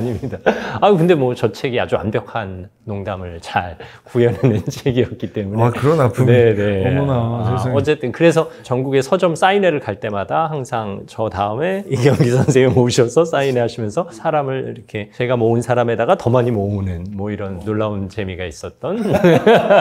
아이고, 그런 사연이 있었군요. 아이고. 자, 성공이라는 것이 하늘에서 내려오는 것도 아니고 나만의 노력으로 이루어지는 것도 아니고 주변이 함께 나의 삶의 진정성을 드러낼 때 우리에게 다가오는 선물이 아닐까 하는 이야기 나눠봤습니다. 진정한 성공이 도전의 아이콘 개그맨 서경석 씨와 함께했습니다. 오늘 말씀 감사합니다. 네. 자, 오늘 영상 어떻게 보셨습니까? 여러분도 삶에서 성공을 향해 도전하고 계십니까? 그렇다면 여러분의 말습관, 여러분의 태도, 또 여러분의 마음가짐부터 돌아보시면 어떨까요? 저부터 그렇게 하겠습니다. 책과 삶, 책과 사람. 다음 시간에 또 인사드리겠습니다. 오늘도 함께해 주셔서 감사합니다. 서경석 씨 핸드폰의 주소록에는 몇 명의 전화번호가 들어있을까요? 최근에 뭐 한 5,000명 가까이 된 걸 이제 확인을 했어요. 이 중에 반 이상은 이제 1년간 연락이 없고요. 그 반 중에서도 자주 연락하는 사람은 뭐 좁아질 수밖에 없겠죠. 워낙 관계 폭이 넓으셔서 저 사람은 혼자 있을 수 있을까? 제가 사실 혼자 있는 걸 너무 싫어해요. 제가 다른 건 다 혼자 해도 밥은 혼자 못 먹는다. 그랬는데 40 넘고 나서부터요, 이 혼자가 가능한 게, 혼자서 이제 슬픔을 극복할 때 가장 좋은 방법. 안녕하십니까. 책과 삶, 책과 사람의 김재원입니다. 따지고 보면 인생은 사람입니다. 사람 없는 인생은 없습니다. 그러면 인간관계를 누구에게 배워야 할까요? 오늘은 연예계 인간관계의 대명사 한 분을 모셨습니다. 개그맨 서경석 씨와 함께 하겠습니다. 어서 오십시오. 네, 항상 제가 소개해 드릴 때마다 조금씩 웃으셔서 네, 좀 민망하신 모양입니다. 너무 저 분에 넘치는 소개를 해주셔서. 네, 구독자 여러분 반갑습니다. 아직도 인간관계가 무엇인지 잘 몰라서 평생 배우겠다는 마음으로 인간관계에 임하고 있는 인간관계 어린이 서경석입니다. 반갑습니다. 감사합니다. 겸손한 표현인 줄 모두가 다 알고 계실 텐데 사실 어떻게 하면 더 좋은 사람들과 더 건강한 관계를 맺으면서 살 수 있을까? 이게 많은 사람들의 바람일 거예요. 서경석 씨 핸드폰의 주소록에는 몇 명의 전화번호가 들어있을까요? 최근에 뭐 한 5,000명 가까이 된 걸 이제 확인을 했어요. 네. 그러면 그 수많은 사람들과 어떤 관계를 어떻게 얼마에 한 번씩? 이 중에 반 이상은 이제 1년간 연락이 없고요. 네, 전혀 서로 연락이 없고 그 반 중에서도 자주 연락하는 사람은 뭐 더 좁아질 수밖에 없겠죠. 하지만 많은 분들이 좀 정리를 하라고 하는데 제가 굳이 정리를 해야 될 이유를 못 느끼고 있어요. 사람의 관계라는 건 언제 어떻게 다시 연결이 되고 또 언제 어떻게 또 안 좋아질지 모르기 때문에 굳이 일부러 그 작업을 할 필요는 없다라는 게 아직까지는 제 소견입니다. 혹자는 이런 얘기를 하더라고요. 서경석과 친한 사람 몇 월 며칠 몇 시에 국립극장으로 모여라 라는 공지가 떨어졌을 때 이제 저는 알긴 하지만 친하진 않으니까 갈까 말까 고민하다가 그래도 가보자. 3층 꼭대기 맨 뒤에라도 앉을 수 있을 거야 하고 가지만 이제 진짜 친한 사람이 난 친한 줄 알고 갔는데 막상 2층 마열 58번 뭐 이런 자리를 받았다. 이러면 좀 섭섭하잖아요. 네. 아니 그만큼 관계 폭이 넓으시다 이런 얘기죠. 네, 나는 친한 줄 알았는데 나만큼 친한 사람이 정말 수백 명, 수천 명이더라. 인간관계 넓은 사람들의 특징이거든요. 그럴 수 있겠네요. 네, 그럴 수 있겠는데 저는 2층 마열 58번에 앉은 사람에게도 그 자리가 느껴지지 않게 할 자신이 있습니다. 역시 야, 이런 답이 나올 줄은 몰랐어. 2층 마열이 이 정도야? 야, 그러면 1층 1열은 도대체 거의 식구야? 뭐 이런 생각이 들 정도로 할 자신이 있죠. 사실 또 혹자는 2층 마열이면 S석은 되는데 뭐 이렇게 말씀하시는 분들도 계실지 모르겠습니다만 과거에 오은영 박사께서 서경석 씨에게 아주 특별한 조언을 하셨더라고요. 모든 걸 혼자 떠안지 말아라. 이게 서경석 씨의 인생을 조금만 들여다보면 나올 수 있는 조언이다. 뭐 이런 얘기들을 하시더라고요. 책임감이라는 단어를 무슨 성경의 한 구절, 불교 경전의 아주 중요한 이 한 줄처럼 제가 느끼고 살았던 것 같아요. 근데 그 책임감의 범위가 단순히 뭐 아내, 자녀, 뭐 부모님의 폭을 넘어서서 뭐 같이 일하는 사무실 식구의 폭도 넘어서서 인연이라는 걸 소중히 생각하는 거죠. 나와 인연 맺은 사람, 나와 한번 같이 호흡한 사람, 물론 호흡만 했다고 그러진 않고요. 근데 제가 좋게 생각해요. 나에게 너무나 잘했어. 그런 사람의 처한 위기나 곤경을 그냥 넘길 수가 없는 게 돼 있었던 거죠. 그걸 책임감이라고 생각했던 게 제가 잘못 생각한 거예요. 원래 어려서부터 좀 그러셨어요? 어릴 시절에 막 친구들도 이렇게 오지랖 넓게 챙기고 약간 그런 게 있어요. 제가 좀 리더십 같은 게 좀 있어요. 예, 나름 부회장, 아람단 단장 그런 거 좀 해고 그랬죠. 사실 리더십도 그냥 권위적인 리더십이 아니라 왠지 모르게 섬김의 리더십이었을 것 같아요. 네. 큰형 리더십. 좋아요. 그래서 하여튼 뭐 그런 어떤 책임감 같은 게 어릴 적부터 뭐 알게 모르게 이렇게 좀 쌓이다가 특히 이제 사회에 나와서는 인연 맺었는데 좋은 느낌이다 그러면 식구다 뭐 이렇게 다 이어졌던 것 같아요. 그래서 쓸데없는 오지랖을 좀. 근데 어쨌든 그 프로그램에서 오은영 박사께서 그런 조언을 하신 이유는 분명할 거 아니에요. 이것도 참 그 출연도 참 이게 에피소드가 있는데요. 원래 고민이 있는 사람이 나가는 좀 고민이 없어요. 지금도 그렇지만 그때는 더 없었거든요. 근데 그 작가가 친해요. 오빠가 한번 나와달라. 야, 내가 고민이 없어. 고민은 얼마든지 저희가 발견할 수 있어요. 뭐 이러더라고요. 그래서 발견해봐. 그러고 나간 거예요. 그래서 나가기 전에 이렇게 뭘 써요. 50개 질문에. 그게 거기서 나와요. 그러니까 내가 고민인지조차 인지하지 못했던 거네요. 굳이 고민을 짜낸다면 내가 거절 못하는 게 고민이다를 가지고 나간 거죠. 제가 이게 설문조사를 하다가 근데 세상에 결과적으로는 너무나 잘 나간 거죠. 제 인생이 또 한번 바뀐 거죠. 그럼 그 조언을 들으시고 나서 삶의 궤적이 좀 달라졌어요? 제가 딱 한 번, 이게 이제 관성적인 거라 멈추지 못해서 한 번 그 후에 그 다음부터는 오 박사님 말을 듣고 있어요. 거절할 건 거절하고 감정적 거리두기가 근데 하루아침에 되는 게 아닌데. 근데 이제 저만의 방법을 찾은 게 예를 들어서 대부분 이제 금전적인 도움을 요구하는 게 거의 98%니까요. 50만 원 정도를 보내요. 자, 이거 너 밥 먹고 힘내라. 내가 해줄 수 있는 건 이게 다다. 그리고 이게 맞다고 생각한다. 이걸로 네가 다시 일어설 수 있는 힘을 낼 수 있는 거엔 내가 이거 보탤 수 있다. 사실 예전 같으면 당장 돈이 없더라도 빌려서라도 도와줬을 스타일이신데. 빌린다기보다도 하여튼 그 통장에 있는 모든 걸 다 꺼내서 대신 내일 줘야 된다. 안 그러면 내 카드값이. 그러니까 정기예금 헐어서라도 주실 분이잖아요. 그랬던 제가 이제 바뀐 거죠. 그 사람에게 내가 요만큼은 그냥 밥 한 번 사겠다는 생각으로 용기를 주면서 그랬더니 그 관계는 더 오래 가요. 정말 진짜 거짓말처럼 그렇게 제가 줬던 친구 많이 일어난 건 아닙니다. 그 방송을 많이들 봤는지 부쩍 수가 줄었어요. 그럴 수 있죠. 문의하는 수가 줄었거든요. 네, 그게 꽤 많은 사람들이 봤더라고요. 오늘 또 이 영상 보신 분들은 그럼 50만 원이라도 뭐 이런 마음으로. 아니, 근데 제가 지금 전제를 하잖아요. 그 정도의 나에게 자리하고 있는 사람. 내 마음에. 50만 원 정도는 내가 그냥 줄 수 있는 사람에게 이제 그렇게. 만약에 그렇지 않은 사람이 저에게 얘기를 하면 힘내. 이러고 이제 끊을 수도 있죠. 따뜻한 말로 위로하면서. 그렇게 끊을 수도 있죠. 사실 살아오면서 화를 내보신 적이 있을까 싶어요. 정말 크게 화를 내는 건 2년에 한 번 정도. 그래요? 네, 그리고 후회를 해요. 왜 이랬을까? 근데 제가 이렇게 주기적으로 봤을 때 2년에 한 번 정도는 크게 화를 내는 것 같습니다. 이 화를 내는 게 어떤 상황 때문인가요? 아니면 관계에서 누군가에게 실망을 했기 때문에? 그러니까 그만큼 화를 많이 참았기 때문인 것 같아요. 화를 참아서 그게 한번 폭발하는 게 이제 상대가 아내가 될 수도 있죠. 그러면 아내한테도 제가 실수로 크게 화를 낸 적이 있어요. 참 미안하다고 사과를 했지만, 그리고 심지어 제 사랑하는 아이에게도 한번. 그러니까 이대로 있다간 우리 아이가 너무 예의 없게 자랄 것 같은 거예요. 저는 너무나 완고한 아버님과 너무 경쾌하셨지만 예의를 세상에서 가장 중요한 가치로 판단하시는 어머님 밑에서 자라서 너무 엄격하게 자랐거든요. 예의 관련해서 축구하고 이런 건 전혀 뭐라고 안 하시는데 어른 앞에서 인사를 안 하거나 뭐 함부로 뭐 껄렁, 이거는 용납이 안 되는 집안에서 자라서 제 아이는 그렇게 키우고 싶지가 않았던 거예요. 그래서 제가 뭘 해도 그냥 근데 어느 날 보니까 얘 해도 너무하는 것 같아. 뭐 근데 3살 4살짜리가 뭐 해봐야. 근데 거기다 대고 제가 지금도 후회해. 그리고 지금은 뭐 제 아이한테 전혀 화를 안 내는 너무나 좋은 아빠인데 우리 아이가 가끔 이제 그때 기억을 하더라고요. 그 신기할 정도예요. 어떻게 3살 때 내가 크게 화를 낸 걸 기억하는지.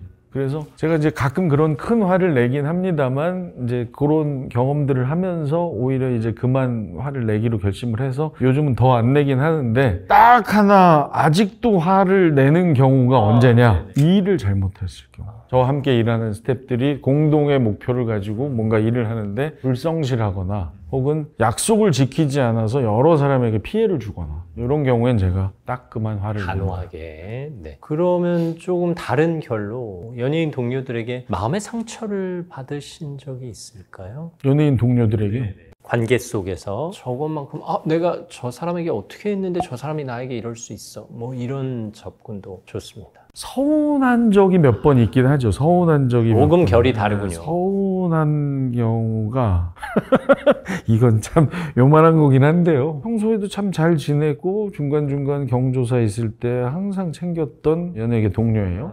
우리 아버지 돌아갔을 때 안 왔어. 그거는 좀 안 올 사람이 아니에요. 그래서 그러면 혹시 성의만 전달하고 뭐 나한테 문자를 보냈나? 그것도 지금도 못 물어보고 있어. 그래요? 네. 왜 그랬을까요? 도저히 그럴 사람이 아니거든요. 심지어 요즘도 만나. 그런데도 언급 없이 뭔가 사정이 있었다고 하기에는 여러 가지 정황상 아쉬움이 좀 있네요. 경험이 많으시나요? 이게 어떤 경우일까요? 그럴 순 있죠. 그 순간에는 인지를 못하고 있다가 시간이 한참 지난 다음에 알게 됐는데 미처 그 일을 다시 꺼내기에는 왠지 그에게 더 큰 서운함을 줄 수 있지 않을까. 그러면 묻어둬야 되겠네요. 네. 저는 뭘 돈을 냈냐 안 냈냐가 중요한 게 아니라 이 사람은 내가 그동안 이게 관계로 봤을 때 아버지잖아요. 이게 무슨 할아버지도 아니고 아버지인데 이걸 안 할 사람이 아닌데 이게 지금도 궁금하거든요. 꽤 시간이 흘렀어요. 그런 일로 서운하다는 건 그런 일에 마음을 많이 쓰고 계시다는 뜻이잖아요. 누가 어려움을 당하고 힘든 일이 있을 때 일단 위로는 최우선적으로 해줘야 한다라고 생각하시는 건데, 근데 많단 말이에요. 지금 관계를 맺고 계신 분이 뭐 전화번호부에 5천 명이 있고 친분이 있는 분이 뭐 수백 명, 수천 명이면 이걸 어떻게 다 아우르세요? 근데 그거는 그렇게 어렵지 않습니다. 가서 위로를 해야 하는 사람, 가서 축하를 해야 하는 사람이 있고요. 화환이나 성의를 전달하고 갈 수 없어서 미안하다라고 해도 되는 사람이 있고요. 분류가 좀 돼 있어요. 화환만 전달하고 굳이 문자를 보내지 않아도 되는 정도의 사람? 이렇게 정도로 제가 사실 화환만으로도 큰 위로를 받으실 만한 분. 그렇게 관계의 어떤 강도들은 제 나름 이렇게 살짝 분류가 돼 있죠. 모두에게 전부를 하기에는 무리다라는 걸 인정하시는 거네요. 근데 저는 이렇게 통일한 사람들을 봤어요. 그냥 무작정 화환 플러스 부의금 혹은 축의금 보내고 만다. 이렇게 정해놓은 사람을 본 적이 있어요. 통일. 네, 저는 그보다는 제가 성의 있다고 생각합니다. 가야 할 사람, 가지 못한 걸 반드시 양해를 구해야 할 사람, 가지 못해도 양해까지는 아니지만 전달 정도만 해도 될 사람, 뭐 이렇게. 관계의 원근감에 의해서 받는 위로와 서운함이 다를 것이다라는 판단인 거죠. 네, 좋습니다. 아니 그래서 형님한테 한번 여쭤볼게요. 아까 그 사람을 제가 어떻게 할까요? 사실 제가 막 끊임없이 도전하는 이유가 궁금함을 못 참아서 그런 거거든요. 되게 궁금해요 지금. 사실 이제 시간이 좀 지났잖아요. 아 물어봐요? 네. 근데 지금 와서 물어보면 왠지 지금 뭐 뭘 좀 전달해 이렇게 이걸 강요하는 듯한 약간 짜침이 있잖아요. 아니요, 그렇게 생각하진 않아요. 근데 이게 마음의 한편에 뭔가 너무 궁금해서. 네, 그러니까 너무 궁금해서 그래요. 아, 도전해요? 그러면 네, 자, 이 궁금함 도전하세요. 참지 말고 네, 도전. 참지 마세요. 오케이, 도전. 네. 그러면 의외에 오히려 서경석 씨가 미안해할 수 있는 답이 나올 수도 있어요. 이건 또 뭐지? 네. 어머. 예측 불허해. 너 사실 그걸 예를 들진 않을게요. 근데 그 이상의 내가 더 큰 미안함을 줄 수 있는, 오히려 그가 더 큰 서운함을 참고 있을 수 있는 상황도 있을 수 있어요. 그러면 그냥 계속 궁금할래? 아니요. 그래도 물어보세요. 아니, 그게 더 큰 서운함이면 오히려 풀어드려야죠. 그러네. 네네. 아, 알겠습니다. 제가 이거 물어보고 다음번 출연 때 아니면 그분이 말씀드릴게요. 이 영상 보시고 또 이렇게 어떤 아니, 누군지 모르죠. 누군지 그래도 몰라요. 짐작하실 수도 있어요. 누군지 몰라요. 네, 좋습니다. 그러면 지금은 우리 영역 안에 있는 사람들 얘기인데, 이런 사람과는 좀 거리를 둬야 되겠다 하는 기준이 있으세요? 요즘은 이제 좀 확실해졌죠. 네. 오은영 박사의 조언도 받고. 함부로 돈 얘기 꺼내는 사람. 그러니까 이게 함부로라는 말 있잖아요. 함부로. 이윤석 씨 정도가 저에게 돈 얘기를 꺼내는 건 이해합니다. 근데 그 이상이 아닌데 돈 얘기를 꺼낸다. 그럼 이제 제게는 함부로가 되는 거죠. 사실 제가 오늘 두 번째 만났는데 방송 끝나고 1,000만 원만 빌려주세요라고 얘기한다는 건 함부로죠. 함부로죠. 끝이에요. 이제 끝. 그냥 오늘 일일로 끝나는. 그러니까 함부로죠. 즐거웠습니다. 알게 돼서. 즐겁긴 했던 거죠. 뭐 이러면서. 네. 그렇게 될 것 같아요. 네, 그 기준이 중요하네요. 그러니까 어려운 부탁이라는 개념인 거죠. 돈의 범주는. 그렇죠. 너무 이제 무리한 부탁. 아주 너무 극단적인 예를 들어서 그런데 관계와 어울리지 않는 이야기를 꺼내는 사람은 멀리하는 것이 맞다. 그것은 여러 이유일 것 같아요. 일단 기본적으로 조금 예의가 없는 사람, 파렴치한 사람, 그리고 상대를 전혀 배려하지 않는 사람, 혹은 아예 타고난 건방진 사람. 요 4-5 부류에 속할 것 같아요. 사실 관계는 원근감이 있기 마련인데 마치 그 원근감이 누군가 지인에 대한 차별이다 뭐 이렇게 오해하시는 분들도 계시더라고요. 근데 그 차원은 아닐 것 같아요. 그 차원은 아닙니다. 저는 오히려 관계가 그렇게 깊지 않은데 막 이것도 이상하다고 생각해요. 그것도 과잉 행동. 그거 정말 그게 이제 우리가 소위 오지랖 좋고 번죽 좋은 사람이라고 얘기를 하는데 그게 이제 긍정적으로 표현이 되면 상관이 없는데요. 이게 사기로 바뀔 수 있어요. 이게 또 습관적으로 나오다 보면 네, 사기꾼이 그럴 수 있단 말이에요. 그래서 저는 뭐든지 과유불급입니다. 예. 지나친 건 뭐죠? 네. 뭐 한만 못한 적당한 게 최고예요. 네, 모자란만 못하죠. 네, 그러니까 저는 어쨌든 촬영 끝나고 1,000만 원 얘기를 절대 꺼내면 안 되는. 아유, 요즘 아닙니다. 저 프리 선언하시고 좀 힘드신 어려우신 건 아직 아닌데 어렵진 않습니다. 아직 우리가 그 사이 그 관계는 아니니까요. 형님, 예, 고정하세요. 사실 지금 하시는 말씀들에 신뢰가 가는 이유가 언젠가도 말씀하셨잖아요. 약속을 지키는 사람을 신뢰한다. 본인이 그런 삶을 살아왔다. 근데 사실 이 세상에서 또 연예인으로 살면서 한번 뱉은 말을 지키고 뭔가 시간이든 물리적인 행동이든 약속을 지킨다는 게 쉬운 일만은 아니에요. 어떤 신념을 가지고 이 약속을 지켜오고 계신지도 궁금해요. 대중에게 혹은 내 주변에 있는 사람에게 신뢰감을 얻고 있는 이유 이런 걸 여쭤봐도 될까요? 정말 오래전 얘기를 꺼내게 되는데요. 네. 제가 대학생일 때입니다. 그때 이제 대학생 과외가 허용이 될 때여서 아버님 사업은 제 초등학교 5학년 때 실패 이후로 한 번도 이렇게 재기하지 못하셨기 때문에 집안의 가정 형편은 좋지 않았어요. 근데 이제 대학에 가서 과외라는 걸 시작한 거죠. 근데 제가 이렇게 책을 낼 정도니 얼마나 잘 가르치겠어요. 그렇죠. 그래서 역삼동에 가서 한 친구를 가르치면 다음 주에 가면 그 옆 친구가 같이 와서 그룹으로 와 있고 그 다음 주엔 인천에 이모 댁을 또 원정을 가달라고 그래서 또 해고 그래가지고 막 불어나요. 우죽순. 그럼에도 불구하고 제가 이제 할 수 있는 한계가 있다 보니 제 생활비 집에 용돈 좀 보내드리는 거 정도를 할 텐데 월 수입이 이제 정해져 있다 보니 제가 이제 계획을 세웁니다. 이게 들어오면 어디에 이제 지출을 한다라는 게. 그래서 한 번이라도 이게 비뚤어지면 안 돼요. 이제 월급 날이에요. 집 사모님이 아유 경석 학생 수고했고 미안한데 내가 미리 말을 못했네. 오늘 거 다음 주에 줘도 되죠? 형님 뭐라고 그러겠어 거기서? 저 안 됩니다 이러겠어요? 일단 그렇게 말할 수는 없죠. 어쩔 수 없이 예 알겠습니다 하고 제가 이제 돌아오죠. 다행히 저는 그래도 과외를 이곳저곳 해서 하루하루가 급한 상황은 아니죠. 그래도 나름 제가 계획했던 이 지출이 펑크가 나는 거예요. 그럼 뭔가를 메꿔야 되면 이 도미노로 어딘가에 또 돈을 구해야 되고 뭐 혹은 집에 어머니 아버지한테 얘기를 하셔야 될 수. 저는 한 번도 그런 적은 없습니다만 이건 어마어마한 거거든요. 제가 그날 결심했어요. 내가 나중에 누군가에게 돈을 집행할 수 있는 위치가 되면 절대 특히 월급은 단 하루도 늦지 않겠다. 그때 제가 결심을 합니다. 그래서 제가 뭐 지금은 이제 소속사도 있고 또 중간에 소속사 없을 땐 제 개인이 또 매니저를 고용하기도 하고요. 또 혹은 뭐 스태프들을 같이 일할 때 있을 거 아니에요. 저는 월급날이 예를 들어서 25일이죠. 그럼 23일로 자동이체 신청을 해놔요. 주는 사람 입장에서는 갑이니까 내가 한 이틀 늦어도 네가 뭐라고 안 하겠지? 뭐 이해할 수 있겠지 하지만 받는 사람 입장에서는 그 돈이 투병하시는 어머님의 병원비가 될 수도 있고요. 하루가 지나가면 이자가 엄청 올라가는 대출금일 수도 있는 거거든요. 그 생각을 반드시 한다면 약속을 지키지 않을 수 없는 겁니다. 특히 돈 약속. 그래서 저는 아까 제가 일 제대로 안 한다고 하는 거 중에 하나 더 들어가 있는 거 중에 돈 약속 안 지키는 사람.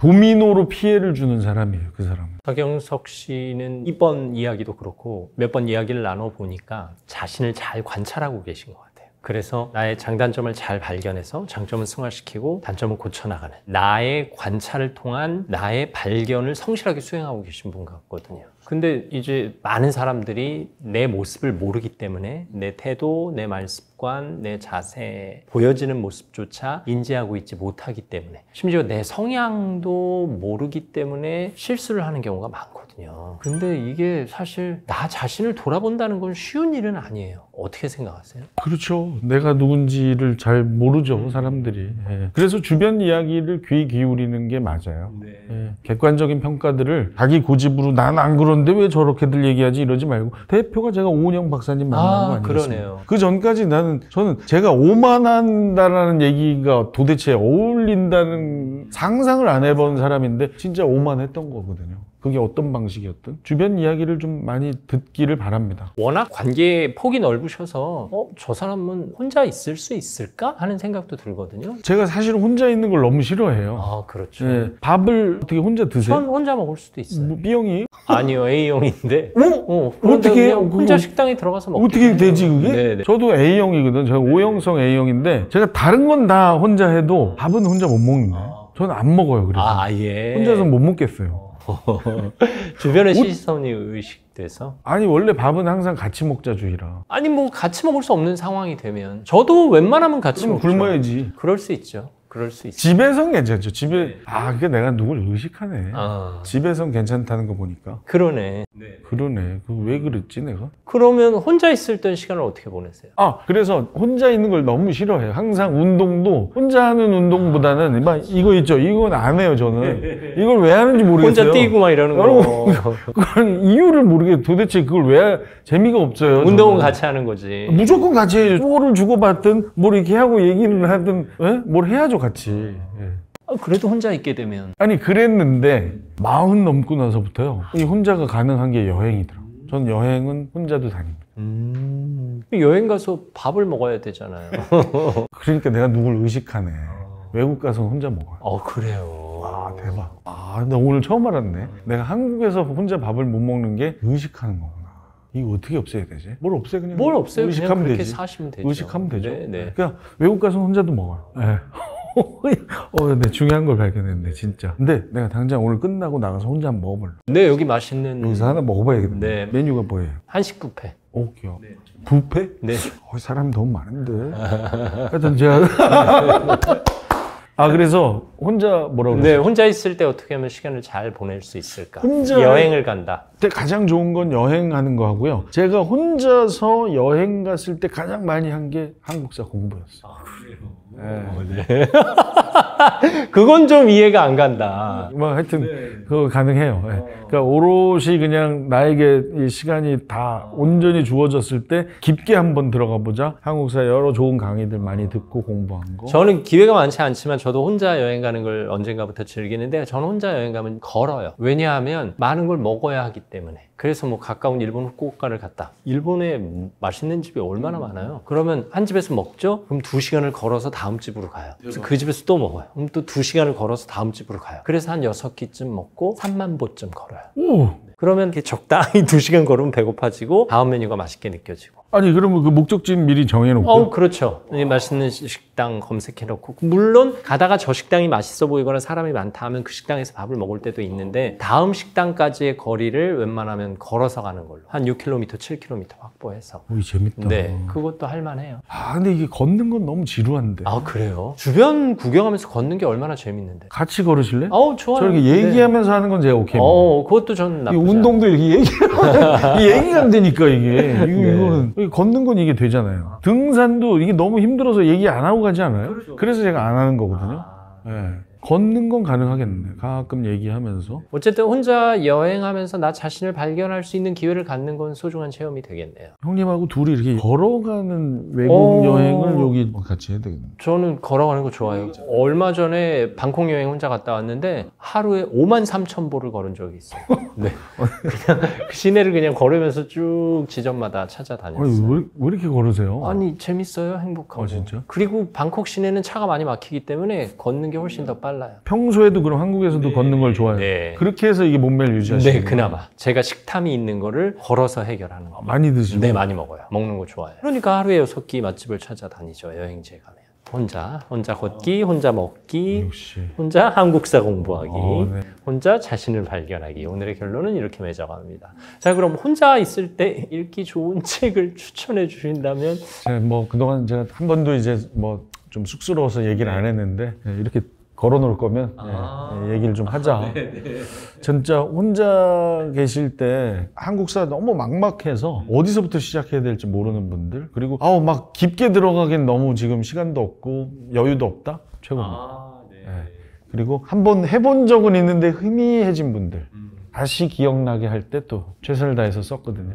좋습니다. 갑자기 생각나는 게 제가 가끔 대화를 나누는 청년 한 사람이 여자친구와 헤어졌어요. 그 헤어짐의 슬픔을 달래기 위해서 한국사 공부를 하더라고요. 좋죠. 그리고 바로 검정시험에서 1급을 받더라고요. 좋아요. 그거 아주 좋은 방법. 한 3달 동안 한국사 시험 공부하면서 그 슬픔을 다 잊을 수 있었대요. 슬픔을 극복할 때 가장 좋은 방법 시험이에요. 왜냐면 그 헤어진 아픔만큼 아픔.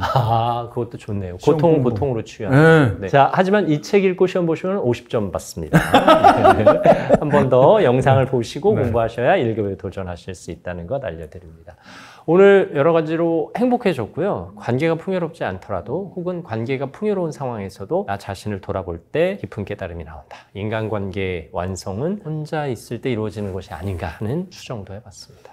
아니 그리고 저는 이 책과 삶 참 좋아하는 채널이고 너무나 큰 걸 얻어갑니다. 예, 우리 저 김재원 인생 멘토님으로부터 혼자서 이제 한국에서 밥을 먹을 수 있게 됐어요. 그래서 제가 이제 꼭 시도해보고 그동안 내가 너무 주변에 의식했구나. 아이고 나 알려진 사람인데 혼자 밥 먹고 있는 모습을 우리 팬들에게 알려주고 그거 너무 부족한 생각이었네요. 얼마든지 혼자 먹을 수 있는데. 네, 그러다 보면 또 옆에서 누군가 아는 분이 합류해서 같이 먹기도 그럴 혼자 수도 분들하고 있죠. 부킹해서 그럴 먹기도 수도 하고요. 있죠. 괜찮네. 네, 좋습니다. 너무 감사합니다. 그러니까 이렇게 대화를 통해서 내가 인지하지 못했던 나의 다른 모습을 발견할 수도 있겠네요. 오늘 아주 많은 걸 배웠습니다. 감사합니다. 네, 고맙습니다. 네. 혹시 외로우십니까? 혼자 있는 것도 즐겨보시죠. 어쩌면 인간관계의 완성은 나와의 관계에서 형성되는 게 아닌가 싶습니다. 오늘도 책 속에서, 삶 속에서 또 많은 걸 배웁니다. 책과 사람 다음 시간에 다시 인사드리겠습니다. 오늘도 함께해 주셔서 감사합니다.